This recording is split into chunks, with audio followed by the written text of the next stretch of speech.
I'm a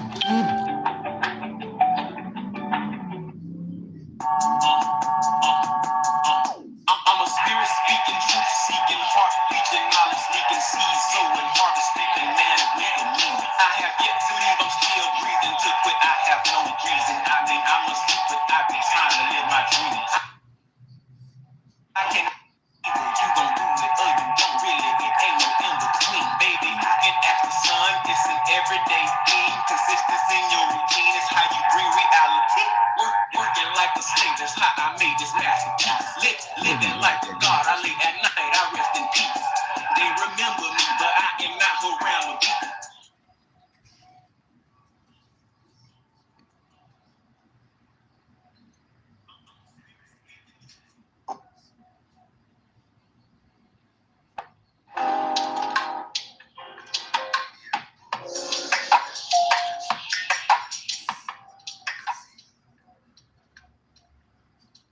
Once again, this broadcast has been brought to you by mypdfbooks.com. That's books with a Z, where reading funds the mental. Also brought to you by mindedbooks.com, where treasures are bound. Be sure to visit Herbs of Ma'at for all of your Ma'at Sons teas, the tea of teas, divinely prepared. And be sure to check out all of those musical stylings by Brian Hicks Bay at bhbaymusic.com. And for your everyday items and religious regalia, be sure to check out morrishaberdasher.com.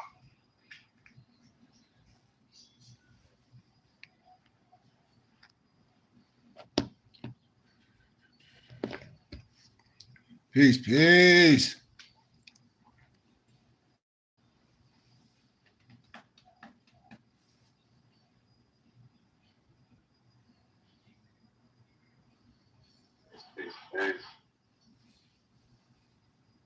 For a strip, be sure to check out morsachi.com. And all of these companies are powered by ALO Design Pros. Design your online business strategy today. And without further ado, we introduce to you Sheik Kari Goodman Bay. Peace, peace, peace, peace, peace, Sheik. Man, peace, peace, peace. Noble, peace. How you doing, brother? Magnificent. Yeah, me too, man. Great day today, as always, as always. Before we get started, man, can you give us our Moorish American prayer? We're going to kick some ballistics today. Yes, sir. My pleasure. Allah, Father of the universe, Father of love, truth, peace, freedom, and justice. Allah is our protector, our guide, and our salvation. By night and by day, it was Holy Prophet Noble Drew Ali, Delon Malakim, Aya Ash'ariya, Hotep, Islam, Amen. Peace, peace, peace, peace, peace, peace, peace, peace, peace. Peace, peace, peace, peace, peace, peace, peace, and all that good stuff. Man, I'm in a good mood today, but I'll be laughing in my head because I'll be having so many thoughts, you know, especially for my brothers and sisters that say they believe in whatever religion or whatever concept that they call it, or that some of us may call it. But I want to ask us a question real fast, Nobles, you know, and just think about something real fast. And I used the analogy me and my dad was speaking, you know, having a conversation as we do all the time. So in the biblical scriptures, John the Baptist, you heard of John the Baptist, right? This is before my topic. I just want to ask us a biblical question to get us to thinking, where everything with a lot of religious people, especially a lot of our Christian brothers and sisters, it's just a mystery. You know, they try to make things up. So, you know who John the Baptist is in the Bible, right, y'all? Yes, sir. Moso here too, right, Moso? I think Moso is currently working. Okay, well, great, Noble Brian. Wow, yes, sir. And so, in the Bible, who is John the Baptist kin to? Jesus. Okay, so Brian, and so in the Bible, they tell you the age, like he's supposed to be what, 3 months older or 3 months younger. You know, you don't quote me on it. I want a person to look on their own. But when we talk about family, he is Jesus' cousin, right?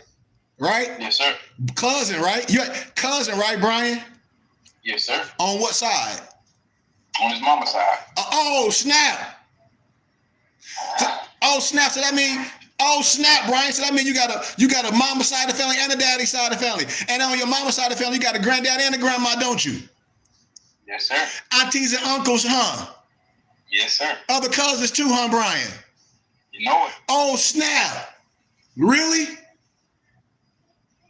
Really, huh? You see how simple that is? That's how family works. The last time I checked, Brian, you see how the Christian dome have our brothers and sisters disconnected to nothing. Think about it. And then I broke the analogy down to make it plain. Watch this. You heard of Tracy McGrady and Vince Carter, right? Yeah, most definitely. Okay, so watch this. When Vince Carter was going to North Carolina, him and Tracy McGrady was in a little hoop tournament. You know, they balling, they both dope. Vince Carter telling him he gonna go to North Carolina. Tracy McGrady like he ain't undecided. Tracy McGrady like shoot, he might, after high school, whatever, go pro. But he got to go to his his family reunion on his mom's side. And I'll holler at you, when he get back. So, cool, boom. They break off. They're just like me and you, Brian. We hooping, we know each other. Then I go to the family reunion on mom's side. I get to the reunion. I'm sitting next to grandma. Grandma like, oh, you play basketball, huh, nephew? Aggressor, whatever. He like, yeah. He's like, grandson, yeah. My grandson played basketball at the University of North Carolina. You Trace McGrady, you like, North Carolina? What what's his name? She say, Vince Carter. You call me, hey man, guess what? I'm at the fair and you're sitting next to grandma. Sitting next to grandma? Grandma in the background like, hey grandson, you feel me? Yeah. Family. Genealogy. Yes, I want that to be plain for us as we continue to go, because a lot of our brothers are going to be continuing falling deep, and not making it plain, because a lot of them are not equipped. It's too equipped. If John the Baptist was Jesus' cousin, that means his family, that means his bloodline. That means he got aunties and uncles and grandfathers on that side, which the Bible speaks of. It ain't just no Israelite. It's the Amorites, the Amalekites, the Hamites, the Amorites. I mean, come on. Are y'all with me, right? Yes, sir. I mean, just keep it plain with the person say we just this. How? How do you know? The biblical scripture speaks of a plenty people. Come on. We can't be foolish with this. And so I'm gonna jump in a little bit of our science real fast. I'm not gonna be too long because, like I say, sometimes a lot of the wisdom be falling on deaf ears because our people don't want to know. We let them go. We let them be in a mystery of doubt and shadow, and they can't prove nothing. And they just add in, and we have all the science. No one can deny the text and the history where it comes from. We have to do this to build ourselves up and make it plain for understanding. And so if you say Jesus and John the Baptist is cousins, so that means they have family on the mama side. That means they have aunties and uncles and all these things. So we have to understand that and stop playing the mystery game. You deal with preachers and teachers that may just want to add in, which we call arbitrary in wisdom and understanding. You can't arbitrarily explain the scriptures. Well, the Bible don't say who wedding it was at Cana. Okay, well now let's start dealing with the customs and see what the customs say, who was able to do this and that and the other. Well, where you get this from? The scriptures, guy. What are you talking about? All scriptures is used for edification. And so when I deal and like right now, just like when I deal with the Kemetic science with a lot of our NB, Negro, Black, and colored brothers called Freemasonry, they not aware because a lot of them are not aware of language. So I want to be dear with my brothers and I love them. But if we have something so powerful and something that's so great for not only us and the other kids, it can't be secret. You see what I'm saying, Brian? Nothing can be secret. We have to be in the open. And marching ain't gonna do nothing for a Negro, but get your head bust. That's the only thing marching and do is get your head bust. Because why? The police got immunity when they bust your head wide open. We don't have to do no damn marching no more. We have to unite. We have to get under the right science and get all that slave mentality off of us and be willing to stand for something. Be willing to stand for something and not no Negro, Black, or color, no African-American slavery stuff. None of that crap. We ain't standing for under no dogma. We can't do that anymore. And it's necessary for and I'm using the language just to keep our mental and understanding to make it relay. Because if I use certain words, a lot of times the common man won't understand it. But we're not dumb people. You should have a pencil and paper and write things down and ask questions. You should ask questions. And it's necessary, Brian, for our so-called Afro Shriners, our so-called Prince Hall brothers, to be aware of certain racism in shrine and dome, which they call it per se. That's why I'm here to remove the veil on things. Because while people petitioning for something that is rightfully yours, as history said, you want to take an oath to something, Noble Brian, that's already yours. You want to be submitting to something that's already yours, which I bring. There's no submitting with us. This is what I try to show my brothers and sisters, but they mental is so clouded, that it's already yours. You got to realize that the Shrine and Dome is from your story. It's from your story. What do you mean? In the Bible, smart guy, but you say you ain't connected to the people in the Bible. When I tell you the story of Haram Abiff, when I tell you in the biblical scriptures about the brotherhood of Melchizedek, when I tell you it's like sweet oil going down to the head, to the beard, to the shirt, what brotherhood? When I show you that Jesus Yahshua was under the brotherhood of Melchizedek.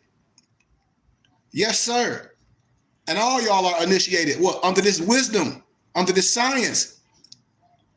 It's from they say black, but I'm using that as a speaking point, the black Arab.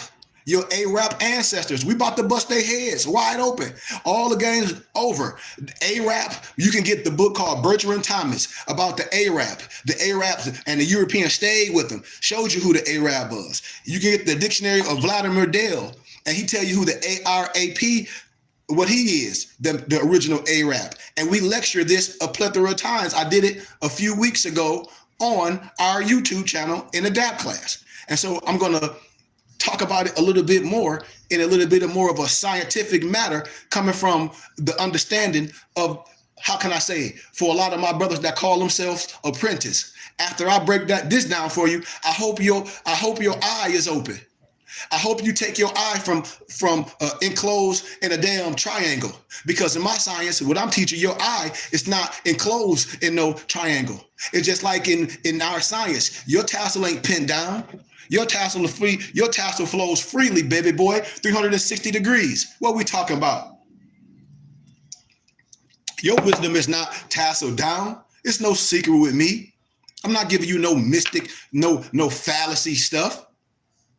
And I'm not under no European, no Negro, no misnomer Arab. That's not the science that I'm delivering. Period. And I'm not orthodox. I tell everybody who I am. If you want to know, I'm under the triple rose. I understand all of them, but no one's going to get me caught up in linguistic apartheid when you don't know the language. And I interpret all the language from the original scripts and the manuscripts, from the language that's written. So it's nothing to deny. What we're doing is resurrecting my brothers and sisters and having you make a choice from the information that I give you. It's your black Arab ancestors that has naturally already been yours through your blood right. That's what this whole Bible is about. That's why they don't want to talk about color. That's what this all about. The Russian icons, the ancient and modern Britons, it's bloodline. The Moors, it's bloodline. And they want to keep us arguing. That's the whole mission. As it is today, a man that is a Freemason, listen, my brothers, that's Freemasons, usually encourage his son, and mothers encourage their daughters, or a younger male and female in the family to petition for membership. And in that way, only those that were blood related would be a part of the sacred order. See? And with this in mind, these same, how can I say, I say prejudice, no matter what color, Euro or Negro-centric, Freemasons and Shriners can't afford to let you know the real truth behind the Moorish Freemasonry and Shrinerdom, the original and originators of Freemasonry and Shrinery. You still with me, Brian? Yes, sir. Whatever you want to ask, you ask me, brother. In no way I do intend to offend no one, nor am I being racist. but we illuminate, we shine a light on it. However, the truth of the matter remains. The roots of Freemasonry and shrinery are found in ancient Egypt. They know it. I know it. If you're an Adapt, you know it. Our brother Masons keep on talking about some oath. But what did the Greeks say about Egypt? Greeks were great admirers of Egyptians. The Greek historian Herodotus, for all my black Negro Masons, was in awe at the advancements and culture of the Egyptians. In one of his books, he described the Nile civilization as follows. The Egyptians and the Nubians have thick lips, broad noses, woolly hair, and burnt skin. He also said, and I quote, "No other place, noble Brian, possesses so many wonders. Impossible to describe, noble Brian." Even today, in more modern times, many scholars have written that the Greeks were not self-taught because we know what George G.M. James stole in legacy. We have so many videos of Steve Coakley telling you the Greek is a fraud. This ain't no slander. Greeks were not self-taught geniuses of science, astronomy, and math, as they teach you. Instead, they were students. As Victor Berards once admitted in one of his books, write this down, Brian, because I'm gonna give you reference every time. See, this is scholarship. That's why when brother be talking about the right man lives in education, dude, man, boy, we supposed to be education. This ain't no TikTok education. This ain't no Wikipedia wisdom I'm giving you. This supreme wisdom. This is the pantheon. This is the most high. See, Brian, some people are high. Some people are super high. Some people are way high. Some people are high. I don't care about none of those. This is the most high. Then you can be how high you want to and put anything in front of your high, but you ain't the most high. You ain't the high priest. You hear me?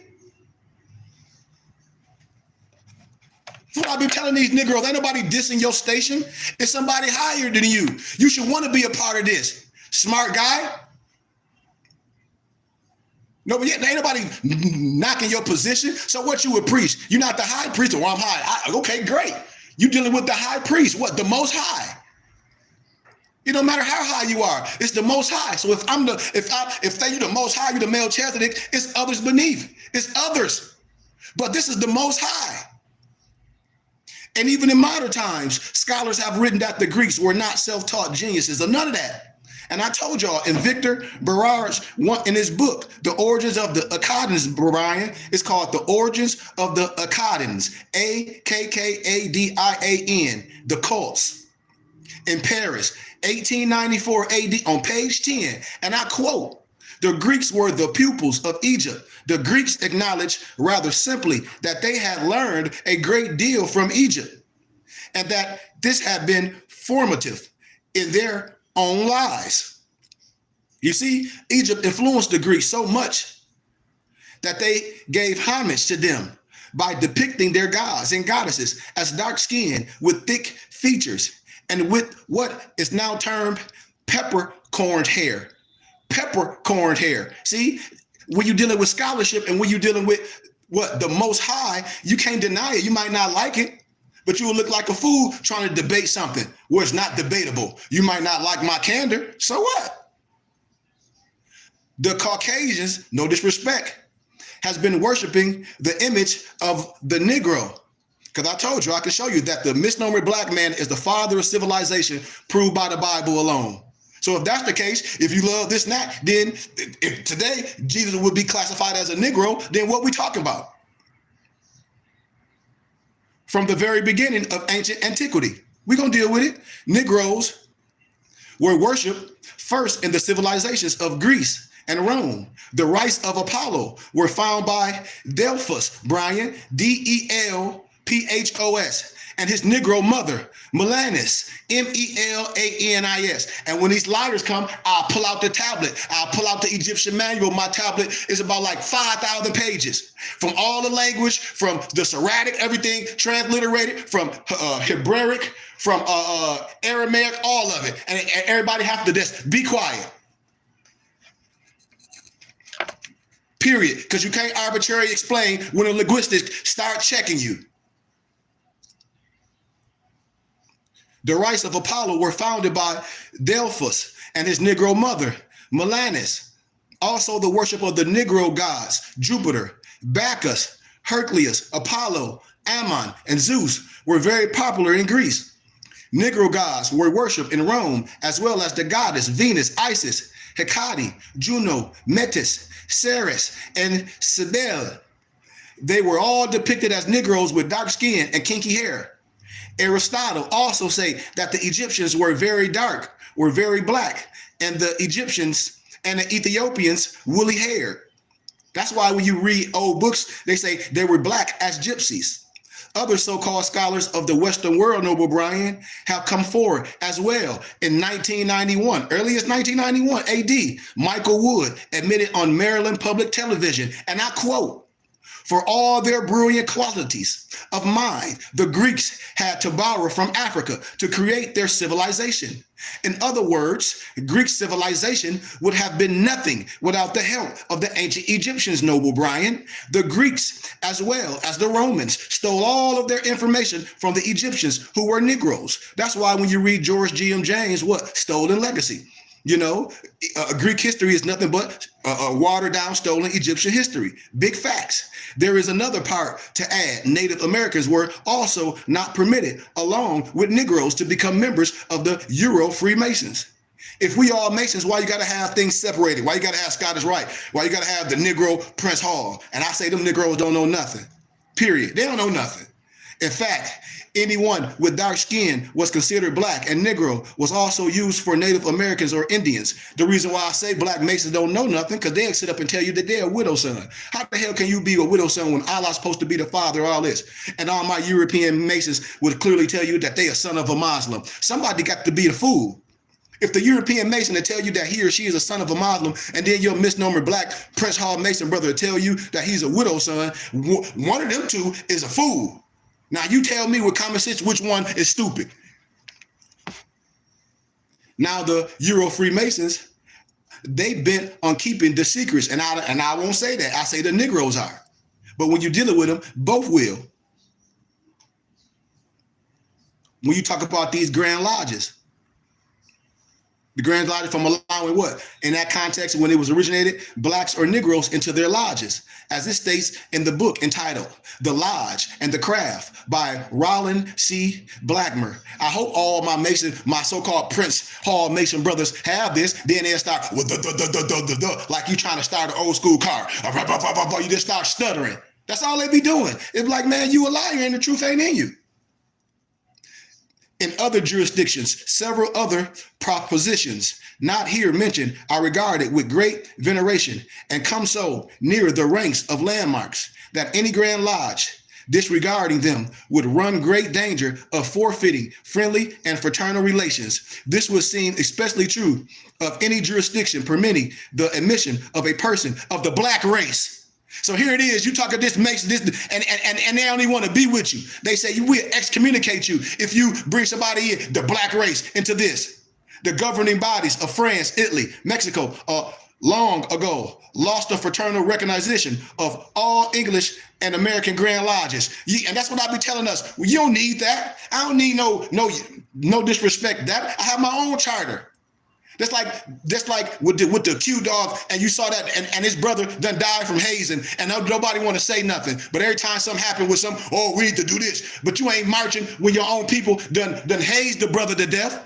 And everybody talk about it when it gets the rules, it gets our charter. Clearly it ain't against the rules. The brother died. Stupid Negroes. And this is what I be telling us, like, what are we doing? You hazing the brother to be a part of something? The wisdom, understanding, and this what we do to our young men, try to break them, try to break them. These niggas acting like some stupid ass slave masters. See, they lucky it ain't me, because we'll be whooping that ass. Excuse my candor. You a slave? You buck breaking these young men? This some stupid stuff. They don't want to talk about it. Them dumb ass fraternity jumping around with their ass out. Grown ass men. But they don't want to talk like it's a secret. Well, I know what you niggas doing. Excuse my candor. And this is just one instance of the so-called prejudice. And although today that it may not be seen as obvious, when I be asking people, do you know what you're doing? Why is that even until today? Because we understand when we did things back then, but now today, why we don't create our own? Why you want to be some Greek? At least the Iotas is the first African-American free fraternity. At least their symbology is from the continent of Africa. You have branches of Freemasonry or Shrine and Dome that are strictly for European Euro Freemasons and Shriners. And the branches with Afro Freemasons or Shriners that have been dissolved simply because of prejudice in Euro Freemasonry or Shrine and Dome. When I say Euro and not just Freemasonry or Shrinedom, because way back in the times of ancient Egypt, the Greeks were being initiated into the Egyptian mysteries, or in Arabia amongst the Negro Arabs. Europeans were being crossed over. Then you have Euro Freemasons like who? Albert Pike, and who else? Albert G. Mackey, and who else? Pascal Beverly Randolph. Who else? So-called Alan Blavatsky. It's all reverse Moorish science. That's why if they was in the flesh, their mouth would be quiet.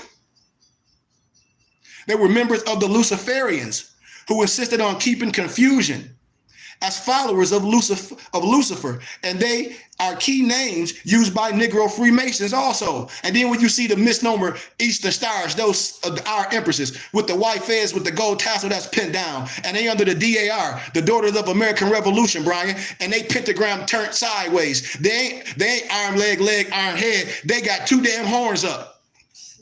And they don't even know it. Always talking that stupid stuff. I be waiting for all of them to say something. That's why I said we lost due to a lack of knowledge. But you talk about you want freedom. You can't have no freedom when you signed the contract as a slave, Negro. What you talking about? What are you talking about? Let's keep it 100.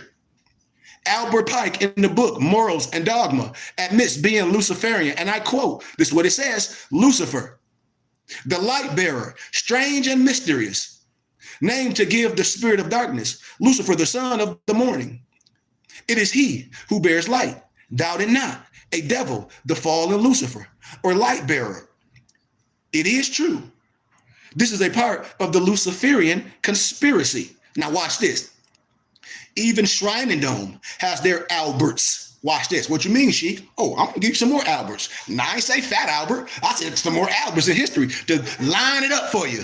Albert L. Rawson, a prominent scholar and Euro Freemason who provided the Arabic background of which most is incorrect. That's what these Negroes interpreting today. When I get around these, I told you I did this in academia. My professor was like, you got to start your own. You can't deal with none of this ignorant stuff. Not when I'm gonna correct your language that you think you know. You out here interpreting some stuff and you interpreted it wrong, and then you afraid to correct yourself. That's a damn fool. That's insanity. Even the titles of the temple, Brian, and the language in the handbooks, wrong. Each Islamic country has their own personal dialect. Then there's modern standard Arabic. And better than that, Brian, there is a classical Arabic, just like Paleo Hebrew. Followed lastly by the what? Original language of the Quran, which is the Nobles Quran, Ayat 39, verse 28. They know I'm telling the truth. Watch this. An Arabic Quran with no changes therein, that perhaps by it they may obtain salvation. That's the Nobles Quran. 14:4 reads, and we did not send any of these messengers except speaking the dialect of his own tongue. So when they talk about the Holy Spirit fell when at Caesarea in the upper room and all this, and they begin to speak like some gibberish, no, they begin to speak with their own dialect and understand the dialect of your nation. You see how I'm making it plain? The dialect of your nation, in order to make sure things are what? Very clear. For you, Brian, I can't be a liberator and I'm coming in a different language in Arabic. I need somebody to explain the language to you first. You see? Translated as Sayyid, Isa, Al-Hadi, Al-Mahdi. See, we're going to clear it all up. I told you I ain't on nobody's side. The truth can stand alone.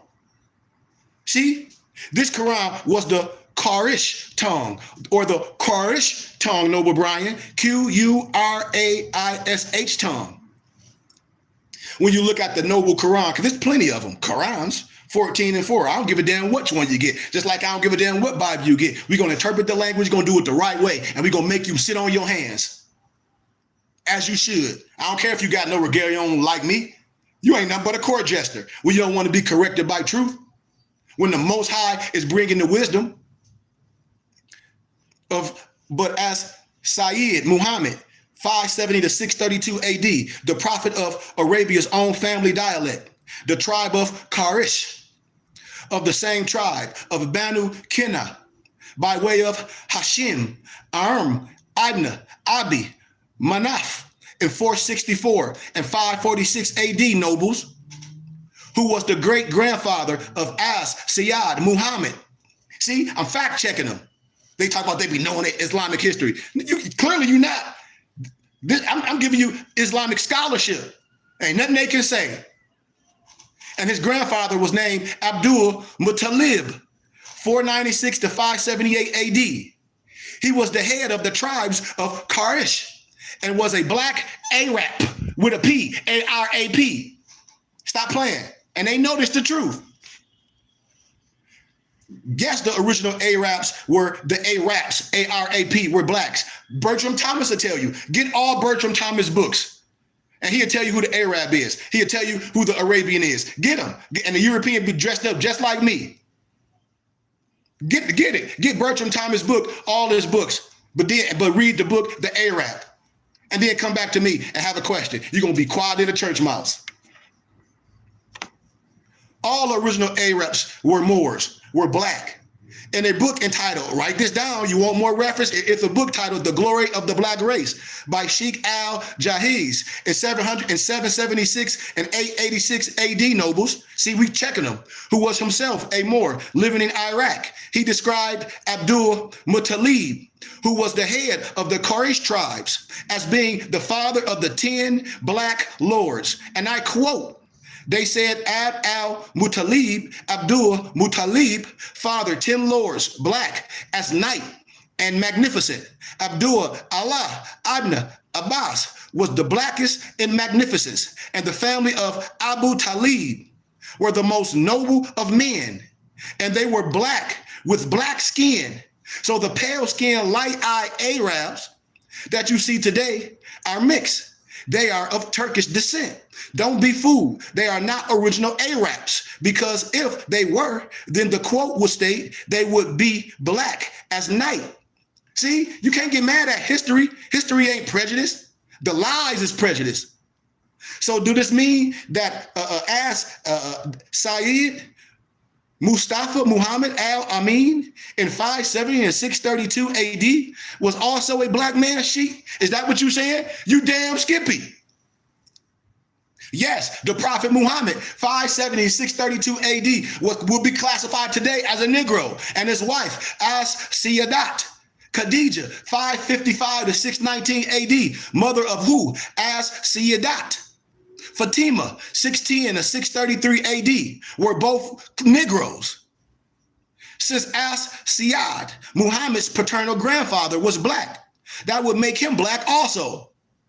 Also, J.A. Rogers, in his famous book, 101 Amazing Facts About the Negro, that Muhammad, I don't care how you spell it, Mohamet, himself was, to all accounts, a black man. In fact, a contemporary of his describes him as a large mouth and blush color.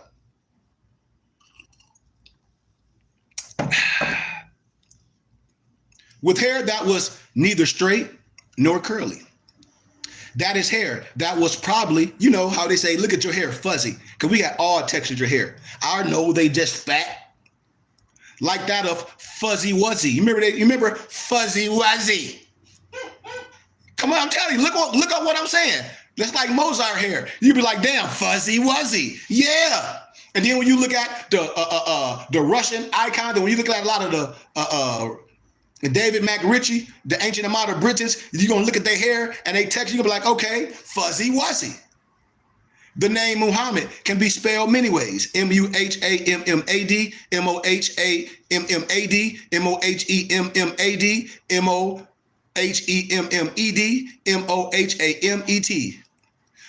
Allah Mana, Ahmad, Ahmad, Ahmed, Mahmoud, Mahmud. Bafflement. What you say, Sheik? You heard me. I done told you I'm gonna correct all the teachers. You getting caught up in spookism. I got all the manuals to get you caught up out of spookism. Because you don't even know Baphomet is written Kabbalistically. Tip, Hopes, Habs, Abba. That's a whole nother teaching. As for my Muslim brothers and sisters, about the race of As-Sayyid, Mustafa, Muhammad, Al-Amin, Muslims have always argued that this is what they say, just like Christians. It don't matter what the prophet color was. That's what they say. It don't matter. It do matter. If it didn't matter, why you ain't telling the truth? Why you trying to always cover all this stuff but make their hands and their feet white? See, I know the trick. So when I look at this stuff and you press the word with the images of the prophet, because it shouldn't be no picture of it, right? Okay, well, let's deal with it. The Muslim scholars world came up against, but they tried to, but one of my professors is an imam. He said, I don't care what nobody say. He was like, you are imam and you're not orthodox. You tasawwuf, you Melchizedek in that. You a noble in this set. You were this in that set. He was like, well, no matter what spirituality you eat, you would be a high priest in that. You would be the most high in that. Well, no matter what title you put on me. And this is what I be trying to tell my brothers and sisters. They be lost because you got the wrong teacher, But they make him with a face veil, long sleeves, butt, and white hands and white feet. So if you ask a person or just using your common sense, that's implying that he's a pale Arab. What? Through the artwork. Because if you couldn't read or write, all you got to do is look at the pictures from the hand and the feet. You're going to think they what, babe? White. Right. See, come on, stop playing with me. This is what I be telling people. Stop the cap. You don't want to play no games. I'm not here to play no games with nobody. Hell. Yet there is no prejudice in Al-Islam, they claim. It ain't no prejudice in Christianity. It ain't no prejudice in the so-called Hebrew Israelite. It ain't no prejudice in these goofy, these sovereign citizen, Negro criminal Moors. Yes, it is. You're going to deal with the right science. We're going to do something. If not, you ain't going to be around me. You may have noticed that a lot of stuff, when people say Arab, A-R-A-B, instead of Arabic, when I say this, or Arabia, A-R-A-B-I-Y-Y-A. When I talk about mystic shrine stuff, when I show you that we were the original mystic shrine, because the reason is, watch this, a person whose native language is Arabic will not use the adjective Arabic or Arabic, A''A-R-A-B-E-E. They know it. We're referring to oneself. One might say, I am an Arab and I speak the Arabic language, just as you see a distinction in English. But see, it is the same when expressed in the Arabic language. Ana Arabi, wa lagati, Arabia. I am an Arab and my language, my tongue is Arabic. This is another example of the mistakes in translation. And see, they know it. In the world of Shriner Dome, per se, Noble Brian and Noble Moso, it was a man named Albert L. Lawson. I'm on their head. Rawson, who was also a printer, linguistic, and even a ritualist from America. This man is responsible for many of the incorrect translations used by many temples. For instance, Noble Brian, the motto that they use, Kawat wa Gadab, is translated as fury and strength, which should be correctly translated in Arabic language as Kawat wa Gahub, strength and fury. Strength and fury. So you see how it changed the whole text? So that Albert Rawson not only gives a poor transliteration for the Arabic pronunciation for the words, but he also mixes up the Arabic word, Quwat, Q-U-W-W-A-T, and Gadab, G-H-A-D-U-B, with their meanings. and he is mainly responsible for the mistranslation of Arabic used in Shrinerdome today, such as the misspelling of Al-Madina for city as Al-Madhina. The reason simply being he is not a native Arab, he is not an Arabic scholar, and he does not even speak Arabic. Just like if somebody asks me, they say, well, they interpret this from Sprach on die Deutsch. And I say, do you got the alphabet? No, I just made up. I heard somebody saying it. So you ain't fact check it, just like Negroes go get a tattoo and it's in Chinese letters. And you say, oh, that mean peace and love. The Chinaman could have said, that mean eat doo-doo, nigga. If you don't know what it read, if you don't have the alphabet, you can't tell me you know for a fact. How do you know for a fact what it's spelled and you don't have the alphabet? You don't have the alphabet. You say you read to nether and all this and all these tablets, but you don't have the alphabet. I can do this in a coffee shop. What? Give me the alphabet. Just like this may mean something. Just like this letter mean this. Just like this animal may mean this. Give me the alphabet. That's why I be telling you can't lie. And the translation he offers are taken from previously translated papers. Even still, he does not know the language. So he would not have been understanding the language. Then there's another Albert named Albert P. or Albert P. Moriarty, Moriarty. He is one of the original 13 founders of the Shrine Dome in Manhattan, in New York Knickerbockers. Remember when I showed y'all Abdul Hamid Solomon came from New York, came from Egypt. Also, Deuce Muhammad Ali. To show them Europeans like, yeah, I hear y'all, but you ain't finna, I don't got to get no charter from you. The second floor on August 13th, 1870 AD. This is no coincidence that it's the same year that the Mahdi of the Sudan was building a shrine in Sudan. And that's what the European and the Euro-Americans were influenced by. But then you got to understand that they were just, they just came up with. It was a real secret brotherhood of the family of the prophet called Alil Beth, family of the house, which was made up of male and female members of the noble family, who were called Sharif. Only those who were of the bloodline formed a clan to protect the pilgrim and the secret places and the shrines of Islam. They will do anything that can be done to protect this most holy family. So we got to make this clear. The shrine is real and should be taken away. Y'all still with me?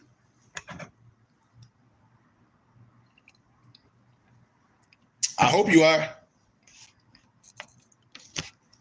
You see? That Euro Freemasonry stuff, that Negro Freemasonry stuff. You know? This is a whole old game of what? Divide and control. Watch this. Everything is divide and control. Everything. Everybody think they got some right science. So everybody dividing. It's keeping you separate. That's what religion do.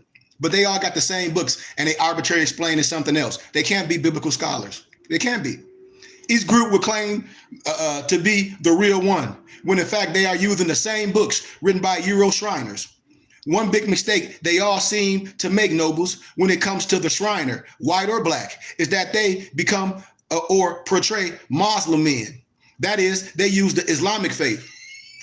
They name their temples with Arabic names. They use the Quran. They wear the Islamic clothing. But I wear biblical turban. I ain't like I'm telling y'all.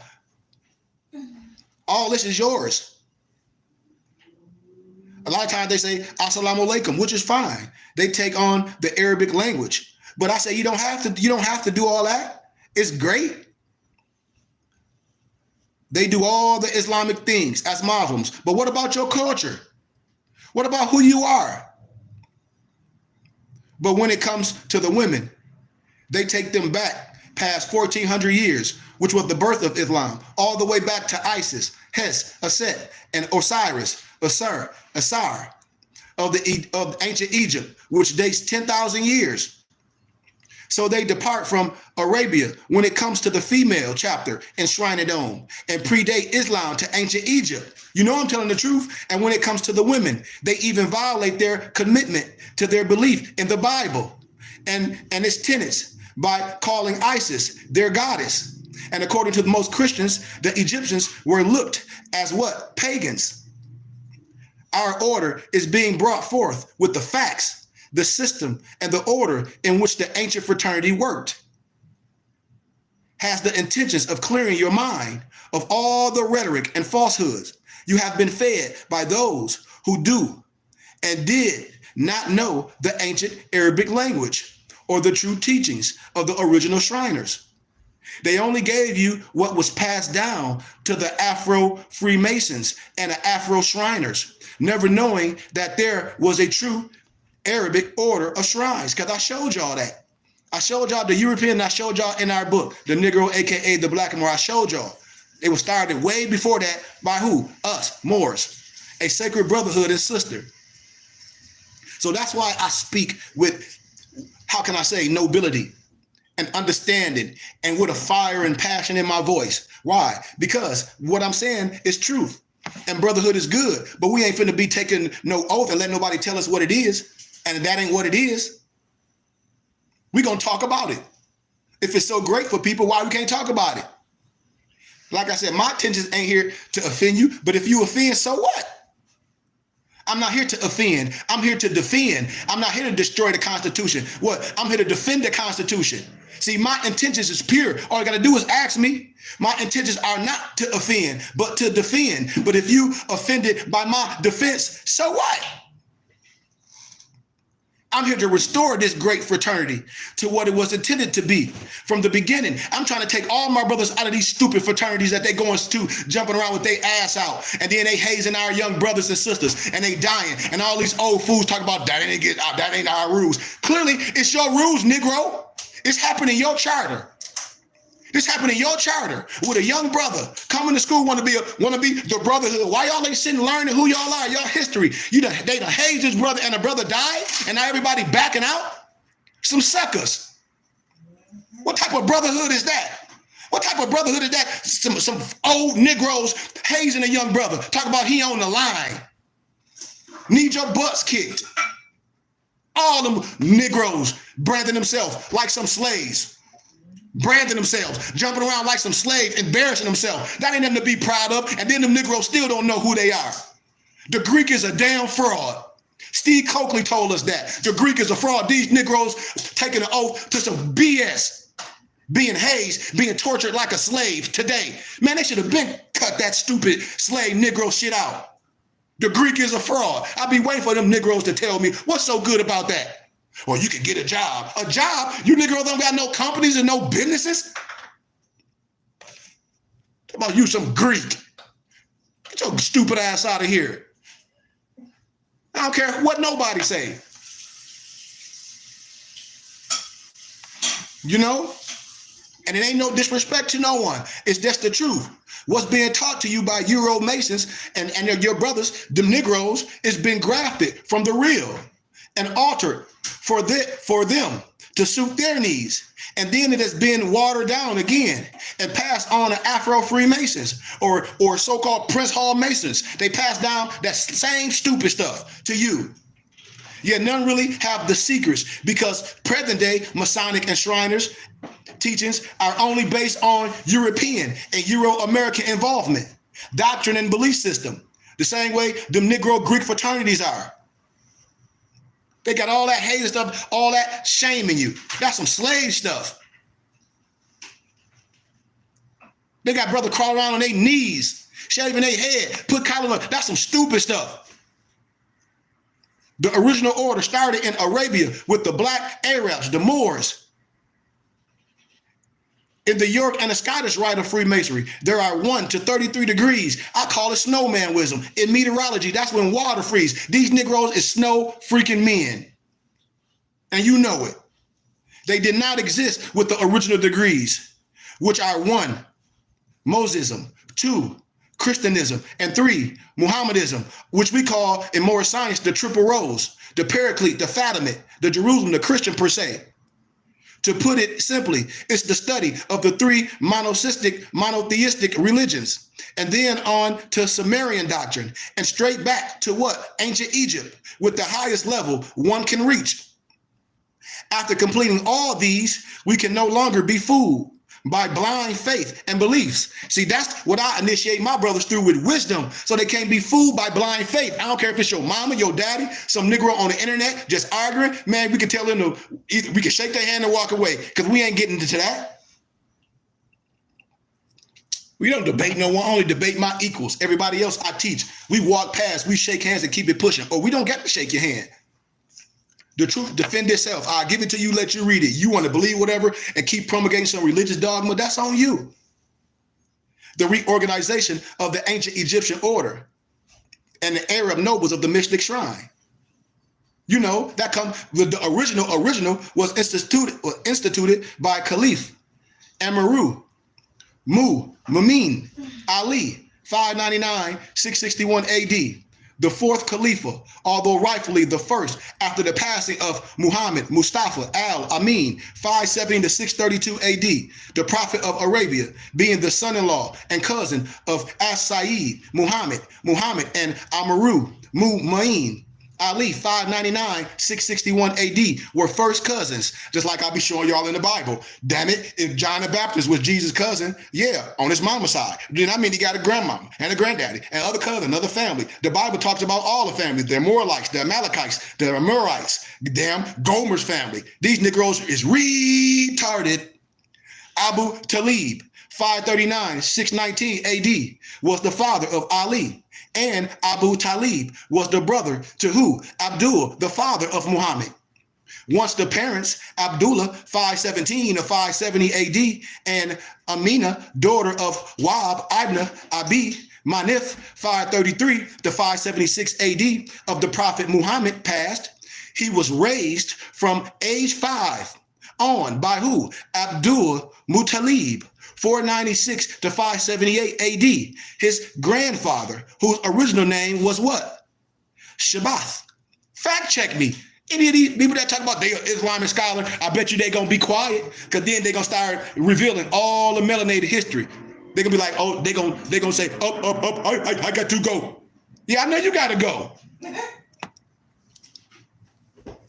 All that stuff, them pale Arabs be talking about who the enemy. I show you who they done made pacts with. See, when a real scholar come, the Islamic scholar come, every Arab, they gonna shut their mouth. Shh. The sacred order was originally started by the Hashemites, those tribes, the Quraysh, whose chief was Abdul Muttalib, 496 to 578 AD. All these pale Arab ancestors. See, they got to know that. That's why they ain't gonna teach you like I'm teaching you. As the head of the Quraysh tribe, they were responsible for the upkeep of the Abd Dakir Jama, the shrine temple called the Kaaba.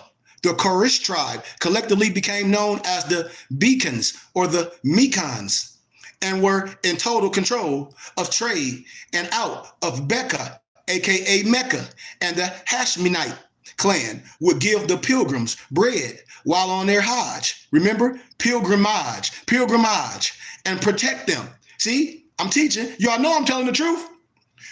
See, the purpose of the Benevolence Brotherhood was to protect the pilgrims from the bandits that would attack the traveling caravans. Outsiders initiated killings, rapes, robberies, all those. One group of bandits in particular was led by the Abyssinian Vicary, Abrath Ashram, who eventually launched an attack on Becca to destroy the Kaaba because of his difference in belief and religious conviction as a Christian. The Beccans, Beccans, were in no way prepared to defend or protect the Kaaba. Being no match for the armies of the Abarath, by a miracle, the armies of the Arabath were attacked by a shower of stones hurled by flocks of birds. The truth is, it was the season for locusts, and these stones drove the armies back because as they hit the flesh, it produced sores that spread like a virulent disease, as described in the 105th chapter of our Noble's Quran, called the Suratuth, the Suratufil, the degree of the elephant. So the sacred brotherhood of the assassins was formed, and they took a blood oath called the Hilf, Hilf, and they became known amongst each other as the Halifa, and the plural was Al-Halifuna.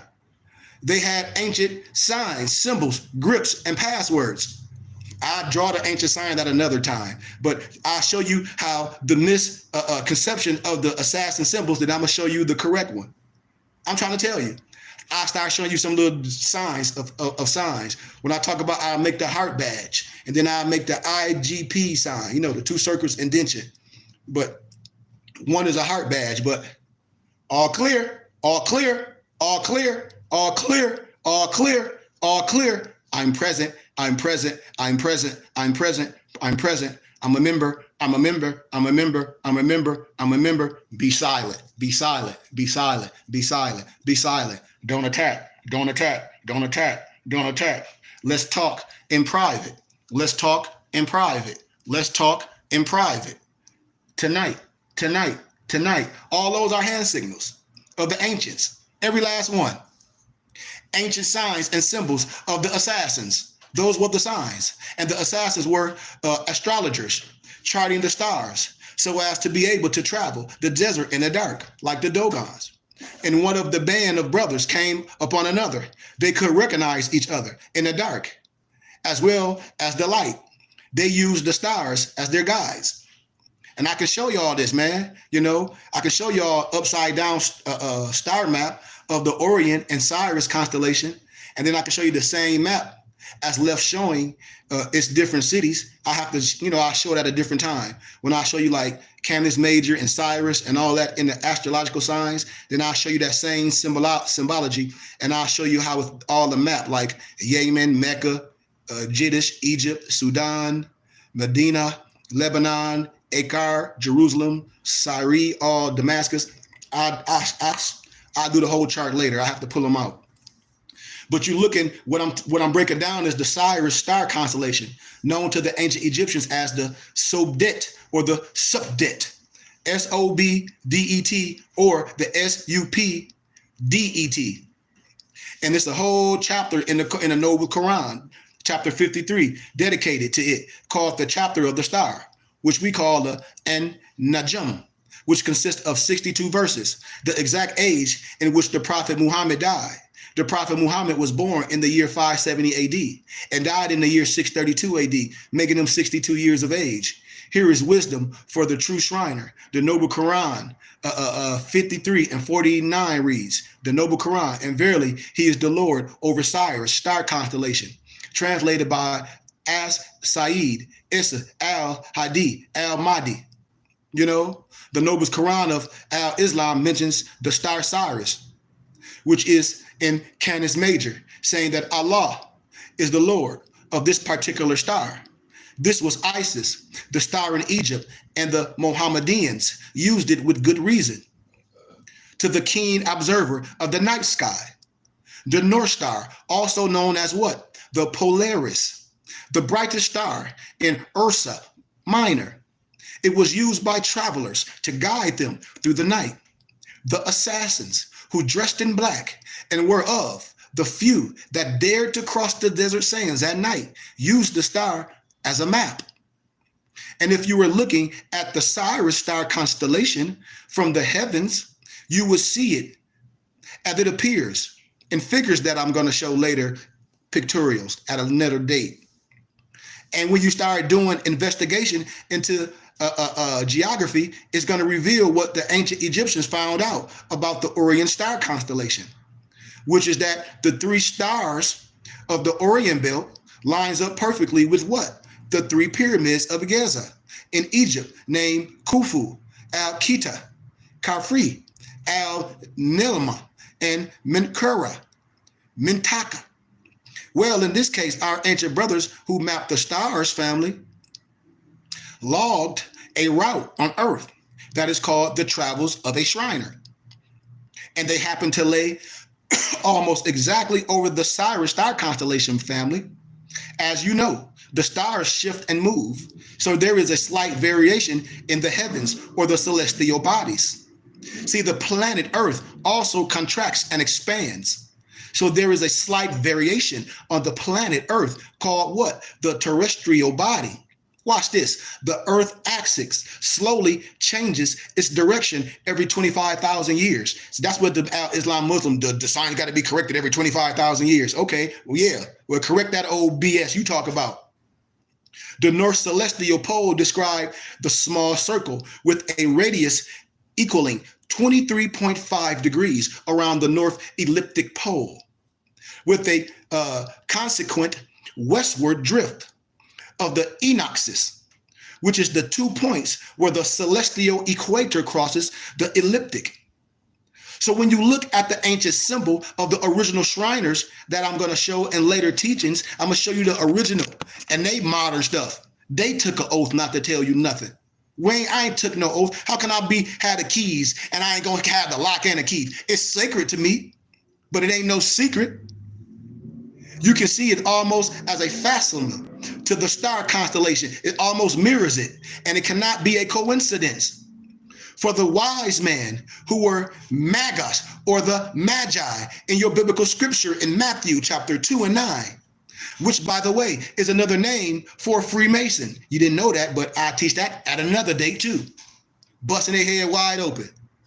For the word itself, Mason, is from Old English, Macon, M-A-C-O-N, of the Germanic origin, Macon, M-A-K-O-N, or mag. So every time you see that in history and writing, you lock off the breadcrumbs, but they ain't gonna play with me. Every time you see them European Masons presidents with their hand inside their coat, they Freemasons. On all old pictures, everything, I'll show you. In Old English, it became Macine, M-A-C-I-A-N, meaning to make. The Greeks use magma, M-A-G-M-A. In Latin, it is macare, M-A-C-A-R-A-R-E, which means to what? Tenderize, to soften. Eventually, the Holy Bible translators changed it from Mason, M-A-S-O-N, to mag, M-A-G, to magus, M-A-G-U-S. The singular, which became magi, M-A-G-I, in plural, yielding the word magician, a sorcerer, a wizard, a person whose skills appears magical. But when we check the Holy Bible for the word sorcery, it is magul, M-A-G-E-U-O. See, in Revelations chapter 18, verse 23, the word used is parmakia, P-H-A-R-M-A-K-E-I-A, which, as you can see, is the word pharmacy, which is a user of drugs or medicine, which is taking you back to the Egyptian alchemist. Alchemy is a word that was adopted by the Arabs for the Egyptians. Al-Shikam, A-L-C-H-A-K-A-M, my brothers and sisters, which they write as Al-Kimya, A-L-K-I-M-I-Y-A. So in fact, my brothers and my Moorish sisters, the original Masonic order has its roots in ancient Egyptian under who? Tahuti, who became known as Thoth and Hermes. See, we sticking the fork at them, man. It's almost done, and I don't even eat meat. The magus mapped the stars to mark the birth of the Messiah. So once again, we are called to raise our eyes towards what, brothers and sisters? The sky. And chart the motion of the stars and the coming of the Leo constellation, from which the Lion of Judah, aka the Sphinx, will stand up. This occurs with the equinox every 25,000 years, and we are at such a time. And already since the one set of the so-called 2000 AD, it's been a dramatic increase in celestial phenomena occurring in the heavens. Remember the aurora borealis, which is also called the northern lights, the luminous bands or streamers. When I talk about the rings of Saturn, boy, when I start teaching y'all books that they keep from y'all, I got an ancient book called The Rings of Saturn. I got professors like, man, you know what you got? Yeah, I know what I got. Say something. Say a lie. We're going to fact check it what you got there, what you go by. You know, there are also meteorite storms that are entitled the Leonid meteor storms. A meteor is the streak of light produced by the vaporizing of particles entering the Earth atmosphere. That's what I'm telling you. The fact that it's named Leonid, L-E-O-N-I-D, Leo constellation, Lion of Judah, Sphinx, is no coincidence. It's also several planetary alignments, also called conjunction, that have occurred. All of these sure signs that our Lord Jesus Christ is very near. It's always very near. Oh, we got a little bit more time and I'm out of here. So when you read commentary of the Quran in chapter ayat 53:49, in which the star Cyrus, called in Arabic Ash-Sa'ari, there is a tie back into the black stone that predates the religion of Islam. It reads, and I quote, a deity of heaven. Zasara was presented in Petra by a quadrangular, a block of unhewed black stone, 4 feet high and 2 feet wide, associated with the idol Manat, Manaat. Cyrus was also worshipped by the Egyptians, the Greeks, and the Romans. When you know, I'll give y'all, it's a reference to a deity of the heavens. And note, an unhewed black stone, the size 4 feet high. And note the association with the Arabian goddess Manat, mentioned in the Noble's Quran, chapter 53, 19 and 20. The Qamalan says that before the time of Muhammad, 570 to 632 AD, this star, called what? The dog star, was worshipped by what? The Banu Quzah. Again, this can be no coincidence. I'll start showing y'all signs and symbols at a later date, you know?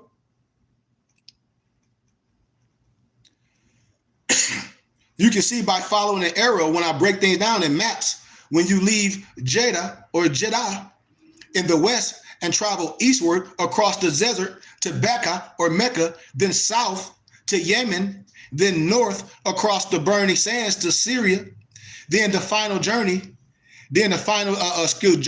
from Syria southward to Egypt.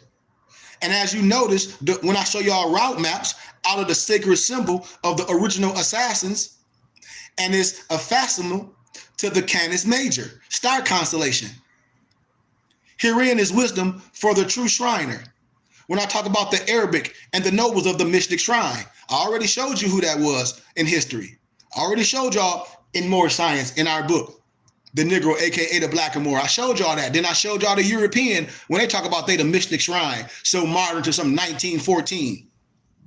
The original word for Shriner in Arabic is al-Mudokkarun, Al-Mudhkheroon, was lost to many because of its pronunciation being so difficult. Al-Mudokkarun, how that difficult? Al-Mudokkarun. It was lost, they said, for the pronunciation, so difficult that even native Arabs couldn't pronounce it. And when I be pronouncing this, when I be getting around old so-called imams that I done met, they're like, when you say Mudokkarun, they be looking. They're like, oh, he's original Shriner. He's a Rosanna cross. That's why I be laughing at my brothers. I be like, come on, man, I'm right here. Let alone foreigners. In fact, most Muslims today do not speak or understand classical Arabic. Just like a lot of these Hebrew Israelites, they don't even speak their language. They don't even know Paleo. None, which has its roots in Syriac from the Ashuric in Genesis 10 and 22, as I lectured a plethora of times. So they only speak their dialect of Arabic. And if they learn Arabic, it's only through preset translations. For example, the translation of Allah to God, which is not the true translation. The right translation of Allah is the source, Al-Ilah, A-L-E-L-A-H, which was changed to the Farsi, Persian word Allah. And many countries that are thought to be Arabic-speaking countries, because they claim to be a predominant Muslim population, do not speak Arabic nor understand it. And although they have learned the letters and the vowels and can recite the Noble's Quran almost perfectly by knowing the phonetics, they really haven't the faintest idea what they are reading without an English translation that has been translated into their native language. To name a few, Nigeria used some Arabic mix with their own language, Hausa, so it's not Arabic. I'm telling you, nor is Swahili, which uses Arabic mixed with Bantu. Now Pakistan, whose language is Urdu, uses Arabic script, but it's not Arabic. Turkey also used Arabic script, but it's not Arabic. It's Turkestan.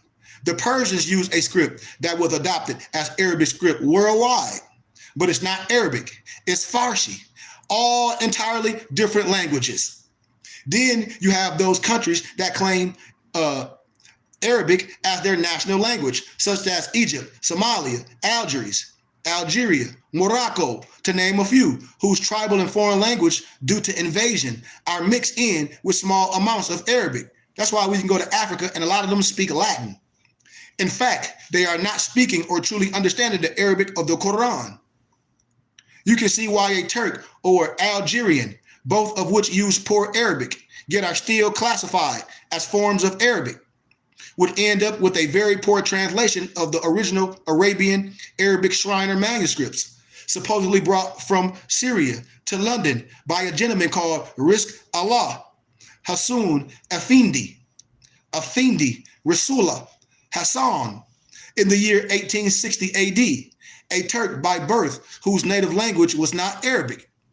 So the spelling of his name alone tells any fluent Arabic scholar that he could not have been an Arabic scholar, but his history have proven by his book. And I quote, it's a book he wrote, it's called The History of Islam, which was originally written in Turkish and later translated to Arabic along with much poetry, that he had no knowledge of the Arabic language. However, poetry called Arabic or Sir is strictly forbidden in Al-Islam, the religion of the Muhammadans worldwide, and is backed up in the Noble Quran, 36 and 69, 69, 40 to 41. I'm telling you, all you got to do is read it. Verily, it is saying of a generous messenger, and it, the Quran, is not being said as poetry. Sure, little is the belief that you have. Translated by Al-Said Isa al-Hadi al-Mahdi. It was his poetry in Turkish, not Arabic, that offended the Turkish government. Then in an attempt to deceive the then strictly Muslim country into accepting the book from what they considered the Bible, entitled the Book of Job, the Al-Kitabi Al-Ayab, he translated it into poetry, which did not fool the Turks. He was caught, declared a non-Muslim, and banned from Turkey.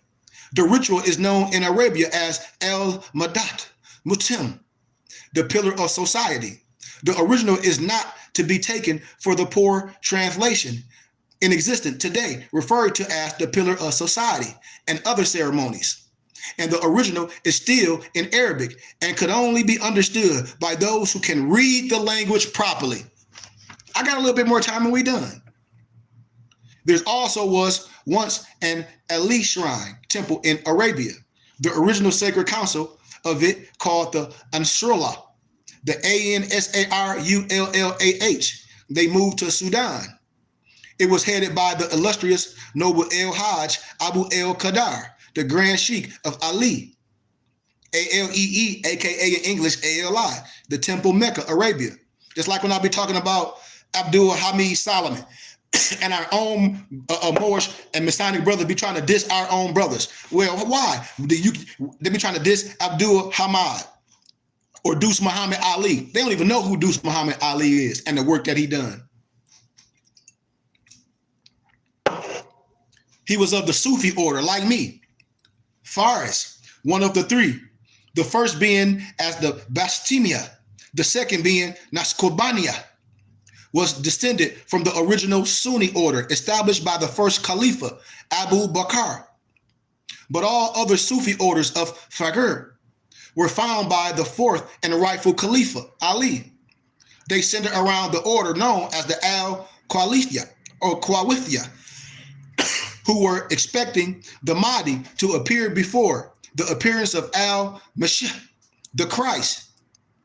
They were under the Umar Khalawiyya, or the Kawithi, and they have their Silsilah, they chain link or line of succession from the Prophet Muhammad 570 to 632 AD through Ali to Al-Mahdi of the Sudan 1845, 1885 AD. So we of Al-Mahdi Shrine Temple, Oasis, Macon Desert, Georgia, worldwide. You know, this stuff was sanctioned, the Prophet Muhammad, in a certain times, July 4th. So when people be asking me who are the shrine and dome, the long-awaited Al-Mahdi, are the shriners expecting a Mahdi? Yes. Under the esoteric rites, you know, the ancient Arabic order, nobles of the mystic shrine. You know, it's there. I gave it to you. I broke it down. It clearly tells you what to expect after the millennium, which would be after the year 2000 AD. These exemplifications are sought to embrace a diffuse portrait of the gems of varieties, sums of subtleties laid down in Al-Quran, replete with the oriental symbolisms and impressive surroundings, impossible to all except the initiated of the inner tabernacle of the Muslim shrine, under the domo of the crescent. They are as ancient, as sacred as the Muslim's oath that binds the tribes of Arabia to Allah or their God, and are derived from the mythology and the deep and mysteries legends of the Quran. Its votaries, vow takers, are figuratively expected to accept the prophecy of the approaching millennium, the warning of the Ummah, the learned elders, the appearance of the Al-Mahdi, the guide, and the end of the world. Our most gracious attributes are to be exemplified, acquitting ourselves of all temporal thoughts and preparing at any sacrifice to expiate all sins.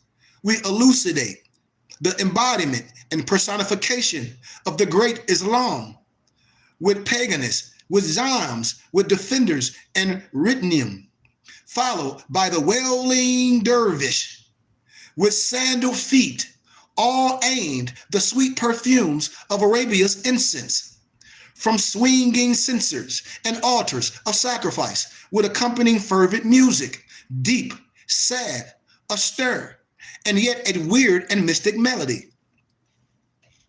So why are you designated to guide shrinery aright, you may ask? Because of my being the Mahdi, because of my bloodline. That's what I'm talking about, because this is what's happening. I keep telling people, like, it's a prophet and an angel every dispensation. We can't let nobody else teach us. Why? It's the bloodline. I'm your brother. Even in Genesis 6:1, I want brothers and sisters to read Genesis 16:5. In the Bible, back to Abram, who the Hebrews call Abraham. We know him as Ibrahim or Abraham, Ibrahahem, and from Abraham, 2078, 1903 BCE, straight back to Adam, 4026, 3096 BCE, Ibn Allah. Come on, man. Everybody, all my Arab, but they be like, you are the Mahdi, you are Melchizedek. Your brothers don't know? But they about to find out in the moment, in the twinkle of an eye. The shrine ritual need reforming because of the present translations. Just like my brothers that's called Christian and Islamic, it need to be redone, updated. It was done by Noble Albert L. Lawson, who was originally from New York, who is said to have done the Arabic translations from the nobles of the mystic shrine, September 26, 1872 AD. At the first session, he did his best, but he was not a native Arab, nor was the Arab language his native tongue. You see?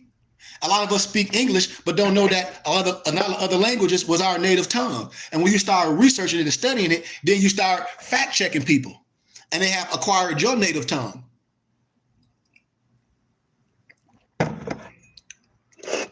It said that the works of Sheikh Anasfi, who was a Persian poet, assisted him. The language of Persia is Farsi, which is not Arabic. And Arik Allah Hassoun, Effendi, also assisted him, who was a Turkish poet.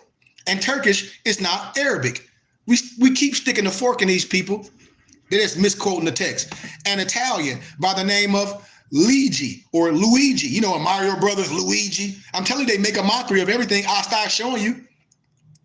Also known as Louis Marassi. Remember, I'll be telling you, they always be having pen names or pseudonyms. Also assisted Lawson in 1689. A.C. Marassi translated a Quran from Latin to English and then added an Arabic text, not being translated from the Arabic, but rather from the Latin. Puts 3 generations away from a clear understanding. Translating from other than the original language makes it harder to get a clear understanding. He also was not a scholar of the Arabic language. Just like when Negroes be using a Zachariah Stinson as some the Anunnaki, man, pseudo.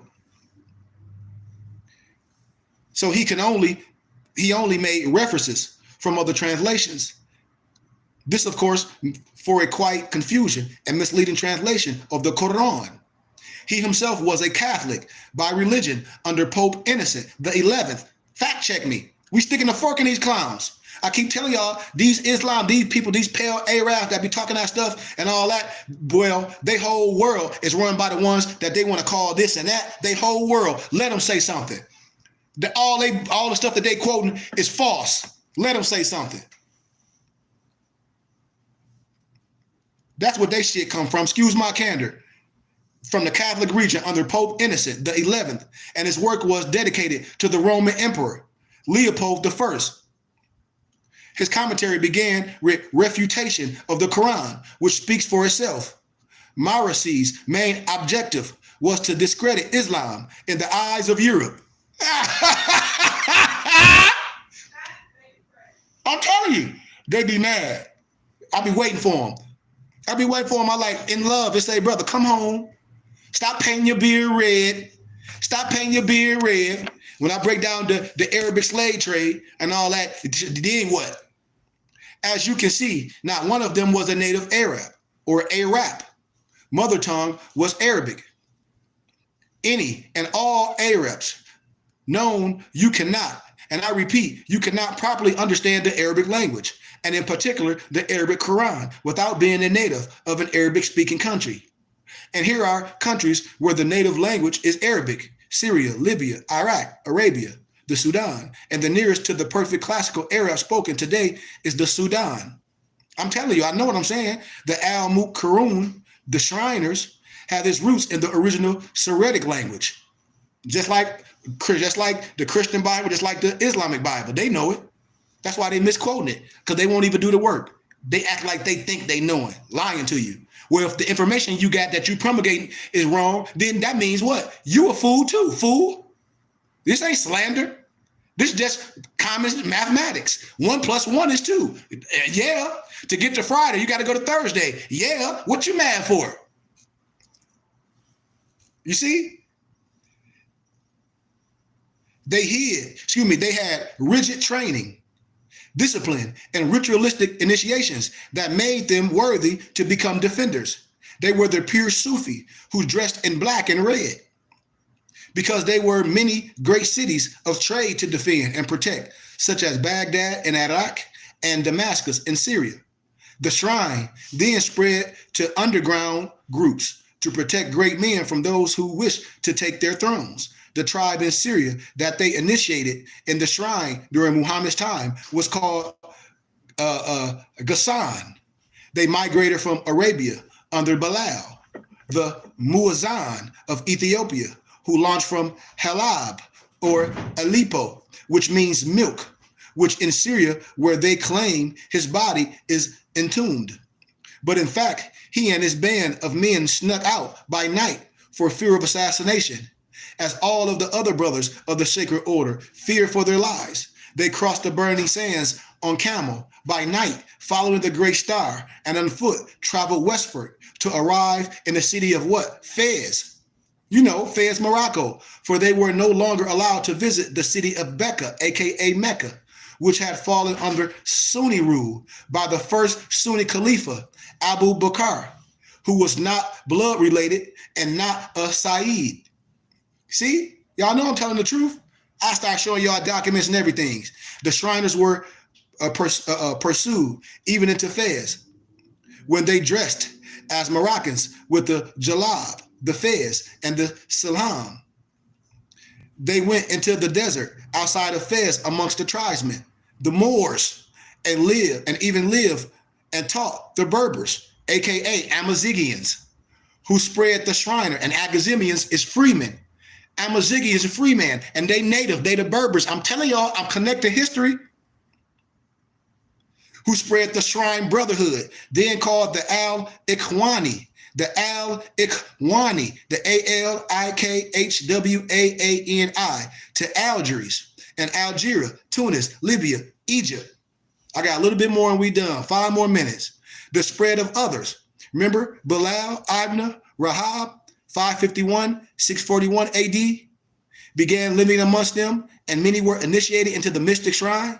They became known as the Idrisis in Morocco, the Idrisidis in Morocco.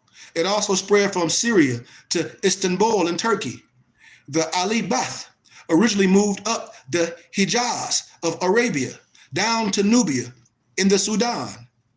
Amongst the Dogonali way were blood relatives of Muhammad's surviving grandson, Al-Sa'id al-Hassan, 625 to 669 AD, son of Ali and Fatima lived. The family settled in Sudan. When people be having these names like Fatima, Hassan, I hope y'all be knowing y'all history. Other survivors of Muhammad's wives, a party of relatives, and members of Al-Abbas family, thus the descendants of Muhammad, Ali, and Fatima, through who? Al-Hassan, 625 to 699 AD, family. And you let these Christians, oh, this is America, we don't know who, where, and what it is at Canada. Man, go to sleep. Became known, the grandfather of Muhammad. They were rivals. These families, the Fatimids, the Dogolani, the Mahdiyas, and the Absiders, the Jaliyas, the Kamidiyas, were as they migrated to Sudan. I mean, come on, man. Like Jay-Z said, what more can I say? Europeans who learned Arabic, who would travel to what is called the Middle East, will see members of the secret set as Sufis, chanting or dancing, and even enchanting skits of the past. They know I'm telling the truth. We were the Knights developed the Knights Templar, a branch of Freemasonry today. Hey, wait. Europeans, they learned this. These Europeans in turn copied the idea from memory and made their own brotherhood of the Anglo-Saxons. That's why the true story in the Bible, Revelation 3:9, 2:9, the Jews that say they Jews, they not the Jews. They from the synagogue of Satan. They ain't no Caucasians. That came from Bloomback. Those are Asian from the Caucasus Mountain. They are Anglo-Saxons. Every scholar will tell you this. I keep trying to show my brothers, but we lost because you're afraid. Who are you afraid of?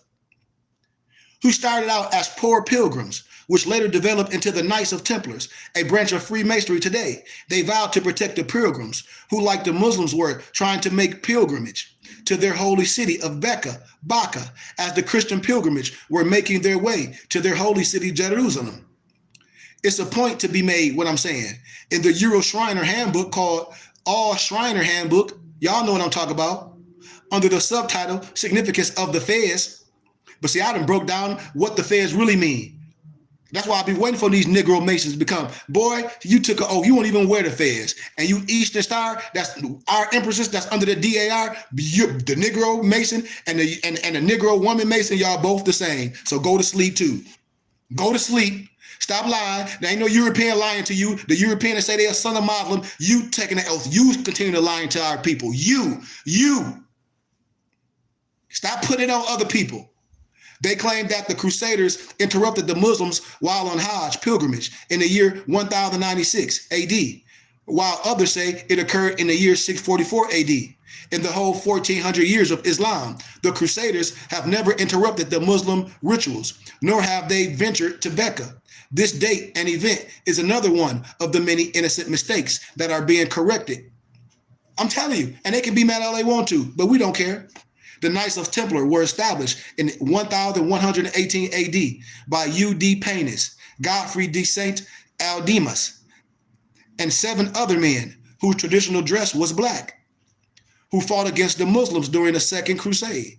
But this was nowhere near Mecca in Arabia, and the original sacred society of the Hashemonites dressed in all black, which is where the Knights of Templar acquired it.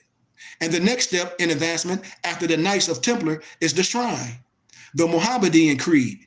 It was the Muslims who took them in when the King of France decided he wanted their wealth and condemned them all to die. Muslims took them into the mosque and protected them. Just sound like the martial arts of the Buddhist monks when you getting ready to be killed and hunted, and then what? You run to the Buddhist shrine and they'll let you in and protect you. Come on, man. Y'all know I'm telling the truth. Use your brain. You got one, or you might not. But in the mosque to protect them. But first, they had been initiated into what? Al-Islam. Just look at the Shiite countries today. They still wear the white dress, which was the symbol of death in ancient Egypt.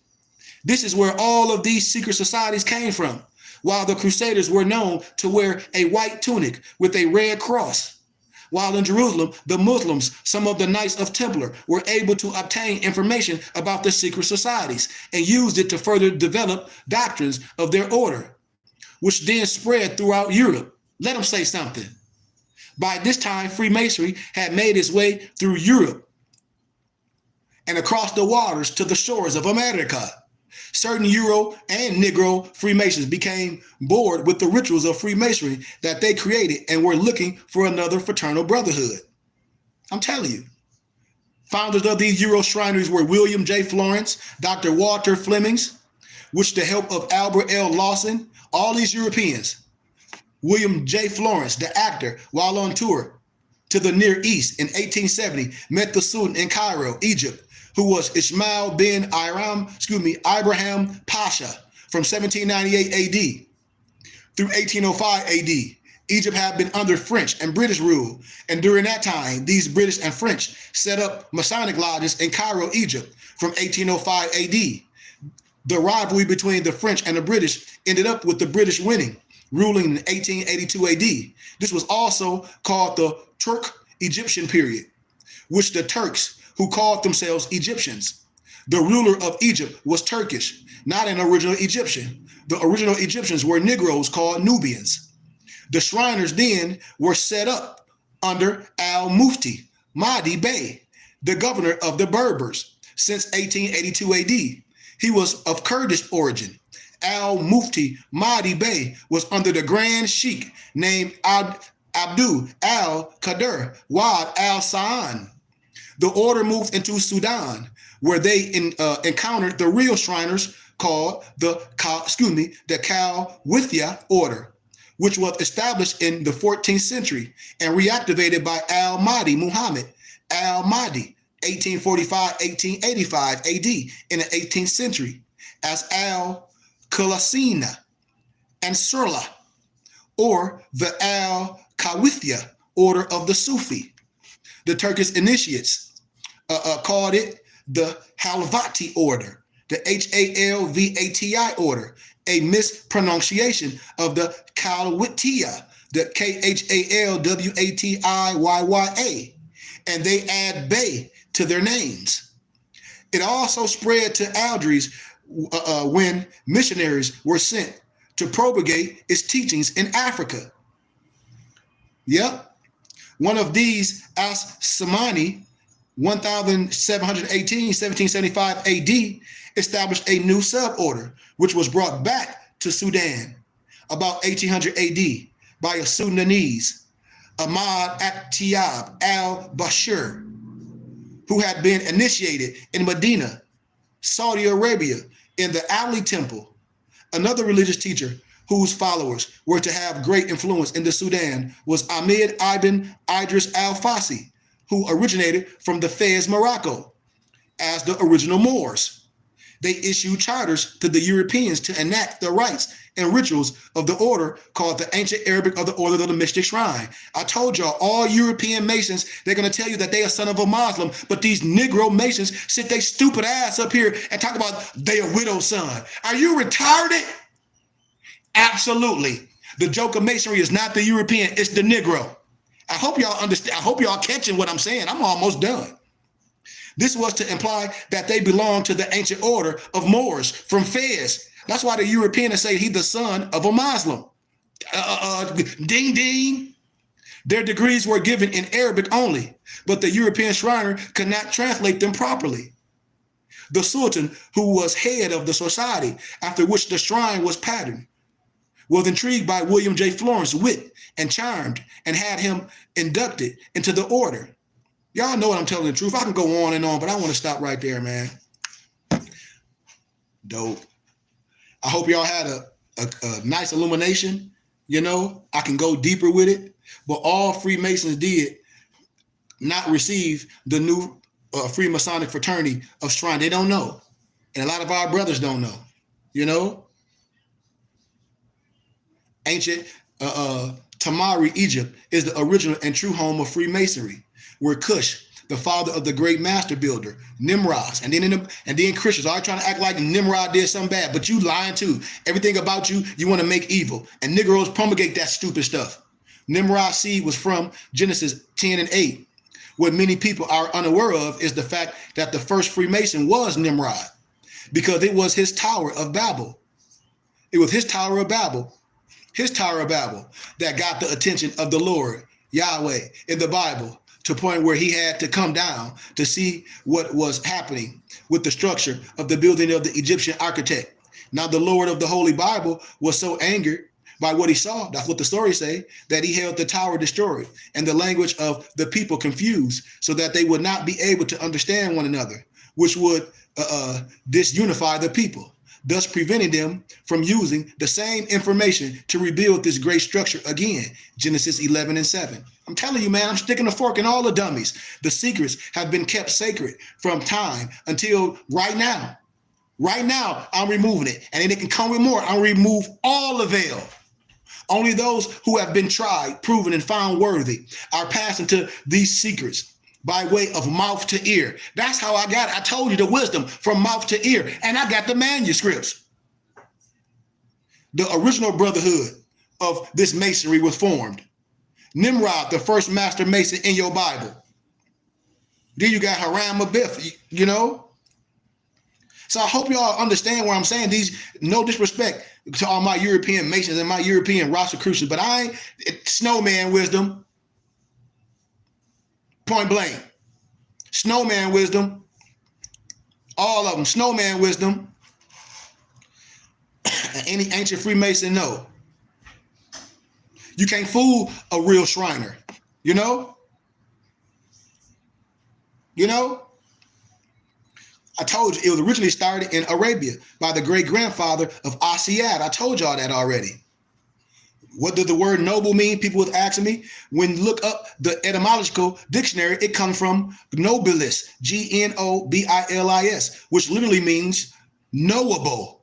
So a noble is knowable from Latin, as to know, as is, to meet someone. The root from which the word noble comes is Latin, and it's nobilis. Nobilis, which simply means knowable. Know to imply a famous person, honorable. I keep telling y'all, most stuff is Latin. Law, Latin. And if you don't know Latin, you people be portraying names of noble when they say they like me. How?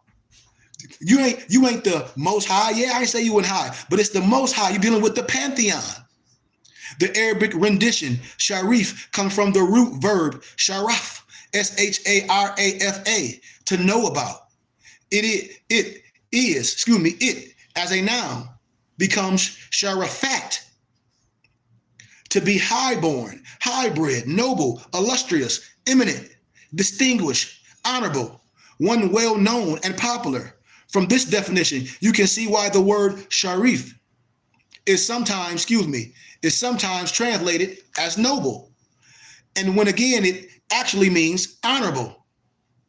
As a matter of fact, my brothers and sisters, there is a phrase in Arabic, ashfarafta, which means pleased to meet you, A-S-H-A-R-A-F-T-A, pleased to meet, to know you. And the root of this word is sharif. In Arabic, the word muluki or mulaki, M-U-L-U-K-I, it means royal. And this word would be the correct Arabic translation for the usage of the English word noble. See how I just corrected that for you real fast? The descendant of the prophet of Arabia, As-Siyad Muhammad, were also known as Nisyib, Nasiyb, and it also means noble, while the word Asil, Asyl, is used for any and all people of noble descent. So does the English word sharif or sheriff, Sheriff, come from the Arabic word sharif, Sharef? Yes. And the English word sheriff, Sheriff, as used by law enforcement, come from the Old England and was a person of royal authority. This is the same meaning for noble. And as you can see clearly, this word is from the Arabic word sharif.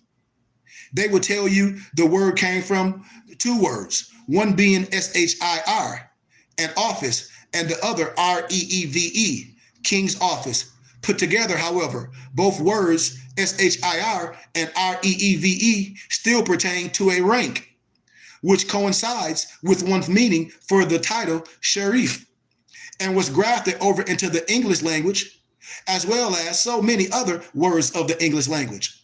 Another fork in them. Last one. Question, where does the word noble come from? It's from the ancient Syriac, now called the Arabic language.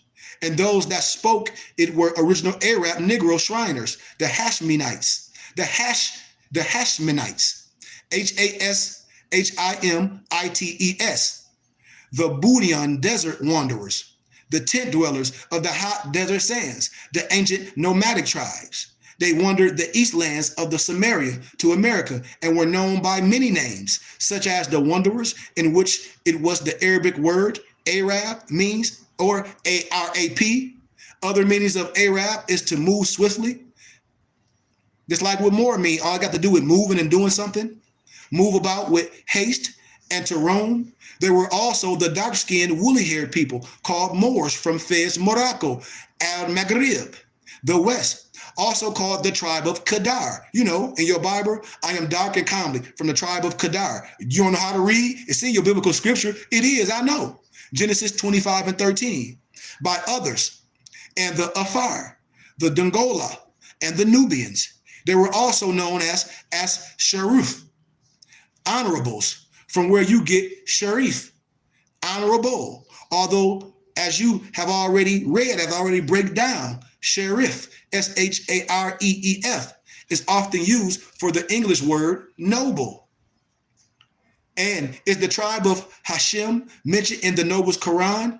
Brother, yes. The whole chapter 106 of the Noble Quran is dedicated to the Quraysh tribe of Hashim, named chapter of the Quraysh, as a chief of the clan, named it Quraysh because of other tribes felt that it was the tribe of the Banu Kina was the center of attention because of the greatness of its ancestors, of whom it was named. Father of An-Nasr, the Nasar, which is the helper, the grandfather of Far, who was surnamed Quraysh, and the other tribes were jealous. Hassim formed the tribe in the year of 494 AD. See, this is the history of all science. It's a street in Mecca, the quarter of Banu Hassim. It is, whereas Sayyid Muhammad was born and spent part of his life. Remember, the lost and found 13th tribe everyone is searching for? Remember, see, this is also the same tribe Jesus was looking for. Watch this. Jesus himself said, fact check me, Christians. Jesus said in Matthew chapter 10, verse 5, and in a part of 6, go not into the way of the Gentiles and into the city of the Samaritans. Enter ye not, but go rather to the lost sheep of the house of Israel. And in Matthew 15:24, but he also said, I am not sent but unto the lost sheep of the house of Israel. The prophet Muhammad said this of his tribe, whosoever wishes for the destruction of the Quraysh tribe, him may God destroy. Said that Muhammad said the office of the Khalifa should be in the Quraysh as long as there are two persons left in the tribe, one to be the ruler and the other to be the ruled. So what is the original purpose of the order? It was to protect the noble bloodline and the sacred shrines of the holy city, and later all other faiths. You see? And it was necessary because Becca, which is Mecca, was an ancient and prosperous city, which had tolerance of all beliefs. You see? And it was a center of wealth and tribes. I could take you to an area of where Moors, Christians, all that get along together. Many merchants and pilgrims on the way to Mecca, were under constant attack by Rufins. So the sacred society known as the Hashemanites was created to protect them. You see? I told y'all, man, we're going to always come around and bring it all the way back. You know, your fez, your tarbouche, your tarba, you know, that's what they call it. All your natural. It's all yours. I'm telling you. I start breaking down old manuscripts and everything. The Negroes, Afro Shriners, they the offshoot of Prince Hall sect. Negro Freemasonries, known as the ancient Egyptian Arabic of the north of the mystic shrine. They inherited the titles, the uniform, flag, even the incorrect rituals and passwords. Everything they do is wrong. It's wrong.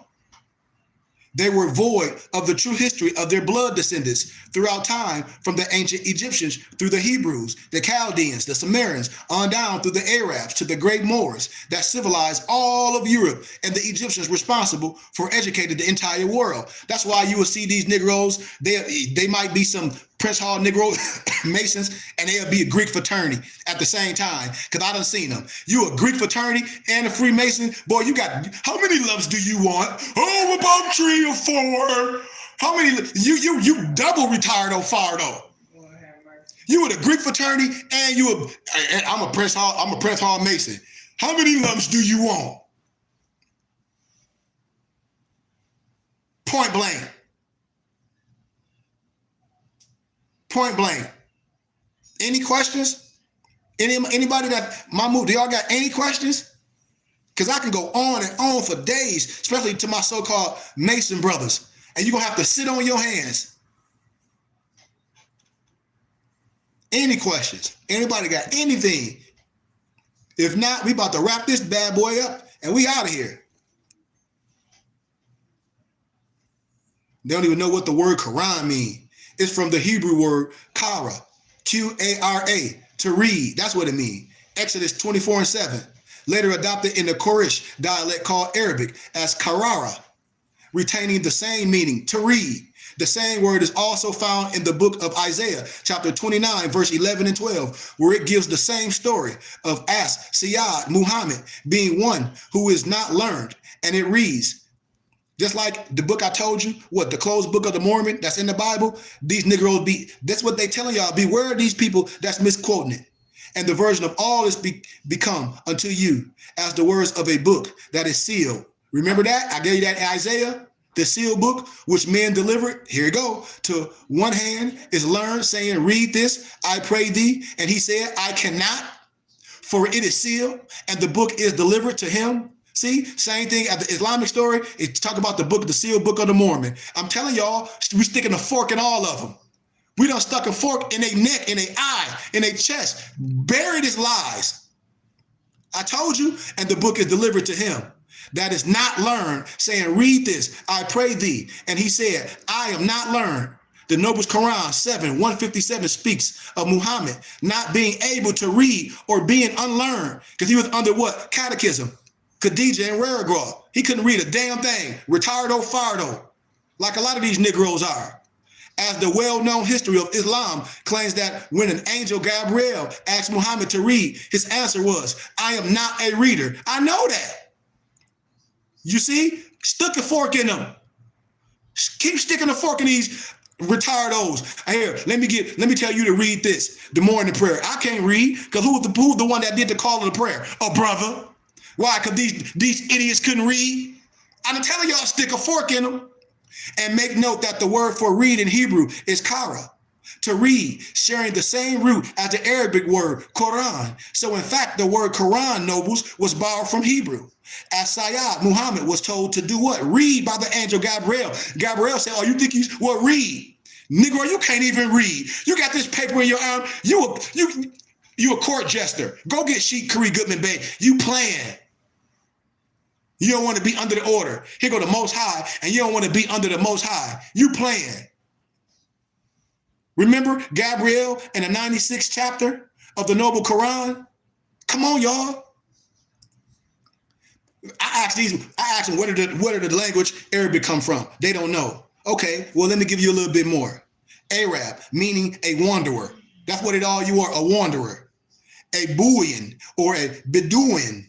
The Noble's Quran 9:97 and 99. They migrated where Hagar and her son Ishmael were in the wilderness of Paran. Genesis 21 and 14 in your Bible, wandering from place to place. Don't that sound like somebody else too?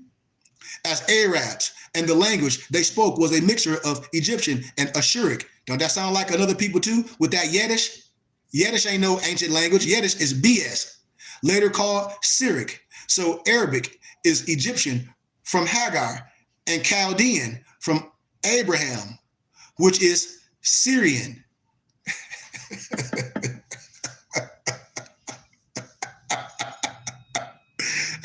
I can go on all day. I start breaking down the Bukhari, the Hadith, chapter 4, 765.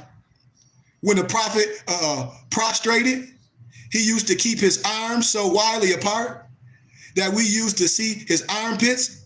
The sub-narrow Al-Bukhari said the whiteness of his armpits. Come on, y'all. And then I get in the Bukhari Hadith, it named all Muhammad black nigger slaves. And then these Negroes, well, Islam is some black man religion. When I started using your history to fact check you, you shut up. Hadith 4, 747, Bukhari. I heard Anas bin Malik describing the prophet saying he was of medium height amongst the people, neither tall nor short. He had a rosary color, neither absolutely white nor deep brown. His hair was neither completely curly nor quite lank. Divine inspiration was revealed to him when he was 40 years old. Same here. He stayed 10 years in Mecca, receiving the divine inspiration, and stayed in Medina for 10 more years. When he expired, he had sacredly 20 white hairs in his head and beard. Rabbi said, I saw some of his hairs and it was red. That's why them Negroes started be painting their beard red. When I asked about that, I was told that it turned red because of scent. You know, it turned red because of scent, but these Negroes be dyeing their beard. I could go deeper with it. But you can see the racism was not in the original hadith, but was added in the commentary by women who have no say or leadership amongst the Muhammadans. I'm telling y'all, the Muslimin is the same as Paul in Christianity, self-acclaimed and unknowingly accepted. Aha. Then there is the real Asiyah Muhammad. But their hadith traditions say very little about the real Muhammad. There is a misconception that Muslims have about the Prophet Muhammad being the greatest, and many Muhammadans act out to create this belief. But the fact is that the Noble's Quran 2 and 285 disputes Muhammad being greater than any of the other Bible prophets, of which he named by blood, who lived before him, stating the Noble Qurans. Chapter 2, 136, because I can show you. It's like when you confused this, go to the books that was written before this. Now, what books were written before this? You got to start fact checking what holy scriptures was written. I got them all. Dala Neferi, Bani, Ahmad, Minhum, which is we do not make any distinction between any of them, scriptures or prophets. They finna lock us up because we just killed them 100 times. I told y'all the year was Sayyid Mustafa Muhammad Al-Amin, the prophet. Man, I could do this all day. So I hope y'all, my Muslim brothers and sisters that's out here promulgating something, and I say, well, I'll show you the same thing in your Quran. I can show you the same thing in your Bible. And I'll be like, yeah, you the one that's confused. You the one that's confused. Listen, man, let me give y'all this as I close. Watch this. It's very simple. Who told the prophet in a vision that there was only one God? Watch this. According to the Islamic teachings, the angel known as who? Jibreel, a derivative of the name what? Gabriel. Another fork in them. They be trying to make you think this something. They got some whole other God. Boy, go to sleep. Borrow from the Bible.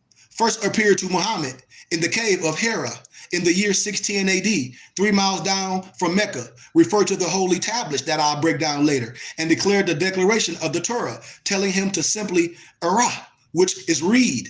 But them Negroes couldn't read. But what was he to read? Being the Quran wasn't revealed. Well, it was the Bible. You heard me. You heard me. Man, I'm going to keep sticking the fork in them. The angel Gabriel's last visitation was to Jesus, Yahshua, who was called in the book of John 20:16, Lord or Master, Rabboni. And in Greek, they retain the same Hebrew rendition, Rabboni, Rabbonee, which simply means my rab or rabbi. See, watch this. We almost done. We almost home. No other God was called Rab. However, many men were called rabbis amongst the Hebrews. Read in your Bible, Matthew 23:7, but only one, Jesus Yahshua, was rightly called Rabboni. See, that's what they call Rabboni. Yeah, you might be high, but you're dealing with the Most High. You're dealing with the Pantheon. You're dealing with Sheep, Goodman Bay. He ain't dissing your position, retardo, fardo. The book of Revelation 23:8. So this same angel, Gabriel, as you read in the book of Luke 1:19, described that he is the one who stands in the presence of God and speaks to God's messenger and brings glad tidings. This very angel, Gabriel, was referred to as the Holy Ghost in John 14:26. And in verse 16, it clearly states, and I quote eloquently with a silver tongue, I will pray the Father, and he shall give you what? Another comforter. The Greek word for comforter is parakletos. Parakletos, which in Arabic, it is rendered Ahmad, meaning praised. It's shortened for Muhammad. Reading in the Nobles Quran 61:6. So when this angel Gabriel came to fulfill the prophecy, my brothers and sisters, of the comforter Muhammad, that comforter Gabriel filled Muhammad with the Holy Ghost to become the comforter and told him to go back and read about the child born filled of the Holy Ghost. Matthew 1:20, saying to him, simply, Muhammad, read. Muhammad did not know what to read. So Gabriel repeated, read the name of your Rab, Lord, Master, Teacher. Read the book of John 16, verse 13 and 14. And then you'll find the Nobles Quran today, greater stories of Jesus, his mother and his family than we do Muhammad and his mother and his family. The prophecy was being fulfilled. The Noble Quran calls Jesus the Spirit of Allah. Read in the Noble Quran 4:1-71. And the angel Gabriel, the Holy Ghost, was telling Muhammad to read what the Noble Quran refers to as the Injil or the Evangel, which is the New Testament, the book of Rabboni, Jesus. Read, he said, in the name of your Lord who created. It's in the Quran 91:6. Read in the name of your Lord who created. Come on. These ties with the Shama Yisrael in Deuteronomy 6:4, which became the Kalma of the Shadah or the Tawheed in Islam. In your biblical scripture, Deuteronomy 6:4, with modern Hebrew inserts. O Israel, the Yahayi, our Elohim, God's judges, is the Echad or the Yahu. Hear, O Israel, the Yahweh, the Lord, our Elohim, God's judges, is the Lord. See? What God was Muhammad called to worship, y'all? Watch this. Another misconception was Muhammad was called to worship a new God called Allah, traditionally in Arabic referred to as Allat. Allat was the chief idol of Banu Sarif at At-Talif. The Noble Quran 53:19, and Rahman was worshipped by the Sabines. The Noble Quran 17:110, the tribe of Tagrif and the Quraysh. The tribe was Alat. The tribe with Gaftafan worshiped at Al-Uzza. The tribe of Kalb worshiped Wad. The tribe of Hamdan worshiped Suwa. The tribe of Majahija worshiped Wajonot. The tribe of Murad worshiped Waqwa. The tribe of Himwar worshiped Nasar. Some of the names can be found in the Nobles Quran 59, 19, and 20. And in fact, Allah is a derivative of the Hebrew Elo or Elah, E-L-O-H. And Hebrew is not really the language. It came from the Aramaic, which comes from the Ugaric or the Ugaric Elah. And the fact that it's the first name of the deity of Muhammad was given in the year 16 AD, while the cave that night was Rab, the Nobles Quran 91 and 6, a Hebrew word, Rab, from the master or teacher, from which you get Rabbi or Rabboni, which is in your Nobles Quran 2 and 87. See, man, I can do this all day, man. I can do it all day. So I hope we not offended from light. I hope my brothers wake up real soon, because we got a lot of, just like when I talk about the Mordine, Sheaf Bamboo Falls, we have our own teachings. So I hope everybody feel okay, you know, and I'm going to always synchronize the Bible and the scriptures, always, because it's going to tell your story all day. Don't let nobody put you in the box and say this only this. No. Don't let nobody tell you what it is, because I can fact check the Bible and the Quran. I stand them right up next to each other, and we can go verse from verse, text to text, and they ain't gonna say nothing. They probably ain't gonna show up because they're gonna already know what I'm saying is factual. Especially elder imams, they're gonna know, because I ain't even touched the surface. I ain't even went deep. I'm still in what I call elementary wisdom. I'm still giving us tool master. I'm still giving a tool master. You know, I'm still giving a tool master. When I be meeting people, they be like, why people want to go do all that? They're like, they don't know who you are. They're like, you the sheik right here. When I be showing people other stuff from Credo Matua and Sheik Mordine and Bamboo Falls and all that, they be like, well, he's him. Hold on, man.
Almost.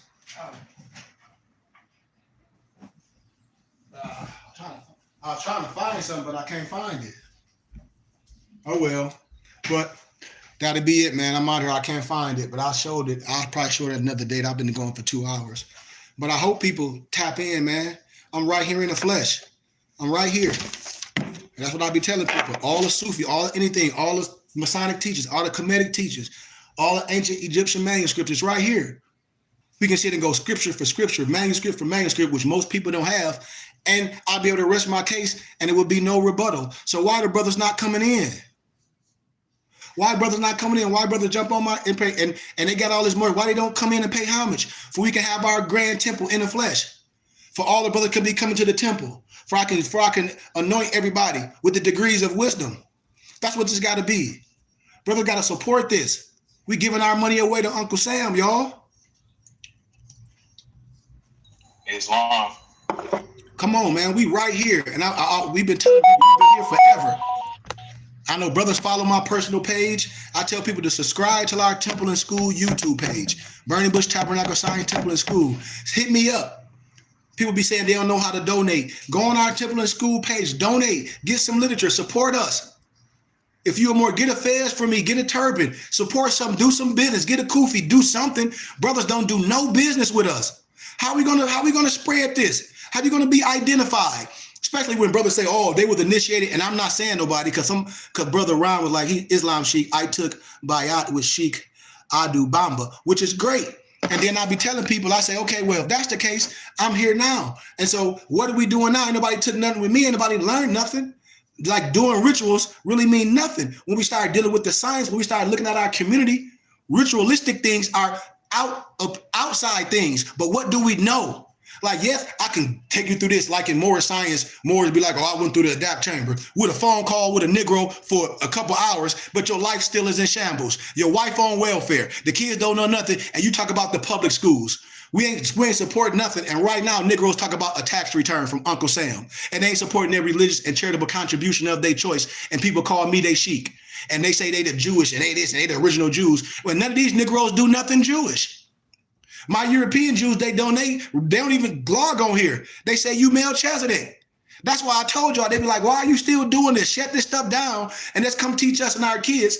Shut it all down. But I don't want to shut it all down for a check. That's why I keep telling people, like, I'm at a rock and a hard place right now. I can get paid sorely for what I'm doing, but they want this shut down because what I'm teaching y'all for donations, they want to pay. All these manuscripts and all these ancient books that I have, I'm anointed and consecrated. I'm part of the Philosophical Research Society. I bring everything back. So when people be on here telling me they was initiated from this other person, well, why they ain't following them? No disrespect to no one. Why they ain't following them? Why they ain't following that individual? Are they gone and dead? If they in the flesh, why they not following them? Why they not under their rituals? Why they be on my page all the time? They'll say, well, they don't have no YouTube, but they did this, but they'll call me Sheik. And if that's a person Sheik, why that person not paying me the same homage? This is what I be telling people. You know, they call me Sheik and they were this Sheik. And then I say, okay, well, great. So why they not following their Sheik? Just like when brothers that I be knowing that be Freemasons. I don't care if they black or white. And they jump on my page and they be like, well, I want to learn from you. How you want to learn from me and you took an oath? You're going to renounce what you already did? Lying fool. Coming on here trying to play with me. Then when your lying potentate tell you, man, stop playing with that man. He got our charter. Then what? Then you go, stop playing. And this is what I be telling us. I'm right here. And that's what I be telling people. Other people be like, oh, they got a Sheik, they got a this. Well, why your Sheik not teaching you? And I'm not coming from no disrespect or nothing. I'm asking questions when people say they done things and I'm part of Temple number 9 and this. And I say, well, why the hell you ain't in class and showing class? Why you on my page every week? Oh man, them Negroes did this. So why you ain't supporting me? So you still go to that stupid stuff every week and support your money and jump on my page. But these Negroes be talking about they part of Temple number 9 or I was initial. I went to the Adapt chamber with Sheik pork chop. No disrespect. And these same individual jump on my page from week to week to week to week to week to week. I know who I am, but I'm saying I need people to support. And so when these people jump on my page the same time over and over, okay, great if a person was went through whatever ritual with a certain called individual. We're talking about right now. What is that individual that you went through that ritual? What are y'all learning together? Are your Sheik teaching you class or we're just a ritual like the Masons do? Because if I go through anything with anybody, then that means that that's my spiritual head. That's what? The high priest. That's the most high that we dealing with in the flesh. So that means we learning together. That means we got scheduled classes. That means we doing this. I ain't on nobody else's page learning from them unless this is the one I'm teaching. And I say, yes, you brought me to this, but this is my teacher now, right now. Why? From his wisdom and from his understanding, not dissing you. Why? Because this is what? The most high. You ain't dissing somebody saying they high or they super high, but this person is the most high. Just like if you want to learn martial arts and your sensei, all he know how to do is work with his hands. And you come to me, I know how to work with my hands, my feet. I'm mentally strong. I'm spiritual. I got a group of brothers. Everything we do in-house. We don't got to go outside for nothing. I would hope you want to be part of the brotherhood. And this is what I be saying. That's like, I ain't dissing nobody. Yes, they might be high, but they ain't the most high. I give everybody their credit and understanding, just like going through the rank of wisdom. I don't care about no ritual, smitual. This is what I be telling people. No, and I'm not disrespecting nobody. I'll be like ritual schmitual. Now let's break down when they say they sheiks and they Sufis. And I said, let's break down the science. Let's start dealing with the old tablets. They don't be having nothing. So everything is rituals. Because here, I'm Tasawwuf, I'm Sufi. Everything that I have, manuals, I teach my brothers. That's the initiation, the wisdom. I be dealing with these people with they beads, with all this, and they be saying they Sufis, they don't be knowing nothing I'm talking about. Nothing. So I said, you just did an outside ritual. I said, a lot of these, if we had a discussion over what you say you believe, man, a lot of people could even sit at the table with my muftis. I know this for a fact. They'll get the stuttering. I know this for a fact because I know every one of my muftis equipped. That's how I know. They done been with me for 5-6 years. What? I done gave everything. I don't hide nothing. And when people be coming to me that say, oh, I'm their sheik, how am I your sheik? Just like somebody get on here and they say, oh, thanks, mom. How can somebody be your mom? I love the respect, but if I'm your sheik, then I mean, you my pupil. And I get the respect from other men, but I ain't nobody else sheik if they ain't part of the BBT, but I do respect that honor when people give me peace sheik, but then I say, you are more, yep, okay, you got a fez, maybe, no, whatever, where you get your fez from, Amazon or Masonic store, but you on my page. You ain't a part of the brotherhood. You ain't introduce yourself to the brothers. What's the purpose just jumping up here being a lotterer? I ask every Moor, are you a participator or a lotterer? All these Moors that jump on my page from all different other states, because all my muftis from different other states. I be asking these Moors, what are you waiting for? Because I'm about to start blocking y'all. I mean this. I'm not here for likes and all that. I'm here to teach as a teacher. I don't care about no popularity. I don't care about going viral. I ain't here to make no money. I don't make no money off this. I make money off doing good business. I make money off doing good business. Because I'm a businessman. But when all the Moors been following me forever, what's your purpose? Then they call me sheik. And I say, okay, well, you a Moor? Yep. Well, then how can I be your sheik? If you're not what, standing upright, pertaining to what our science say, what the sheik was supposed to be happening. Because if I got a sheik, I'm not on nobody page listening to them. I don't care if it's social media. I'm not on your page every week, every time you on there. Why? Because I got my own sheik. I'll be telling my sheik, man, we're going to have to create a YouTube page, Noble Brian. Why? To share our stuff and be modern. If I'm not modern, my brother's going to be modern. But people be saying this, and I'm like, how am I your sheik? Tell me how. This is what I'll be saying about us. People be holding on, but don't support nothing. Yes, we modern, but now how we gonna come together? All these Moors, I got all these Moor symbols on their walls and on their social media that been following me for years. Moors, grown men been following me for 10 years. 10 years. And then I say, okay, well, who you studying with, man? I've been studying with you, sheik. Well, damn it, well, I'm your rabbi. Well, okay, you ain't getting no literature, you don't send no homage. So you go to your temple and give them all your money and come study with me and learn and give me nothing and donate nothing to the BBT. So you go to wherever you go, listen to that niggly stuff, and then you come and listen to me every week for your wisdom and for your understanding. That means you should be paying homage here. That only makes sense to me, Brian. And I don't care if nobody get mad. I'll be paying attention to what happened. If a brother come on here and they say they was done by this and they was done by that, and they know this, and they got all these Moors logos and they on my page every week, what am I to you? And then people call me sheik. Okay, that's great then. But how am I your sheik? Yes, I get it, sheik. I get that. But if I'm a Moor and I got all these Moorish things and I'm on this main page, damn it, why he not my sheik? Because I get he a sheik. If somebody asks you got a sheik? No, but I'm on this sheik page every week. Huh? You don't have a sheik, a rabbi, a Melchizedek, but you on this rabbi, Melchizedek, sheik every page. I mean, every week.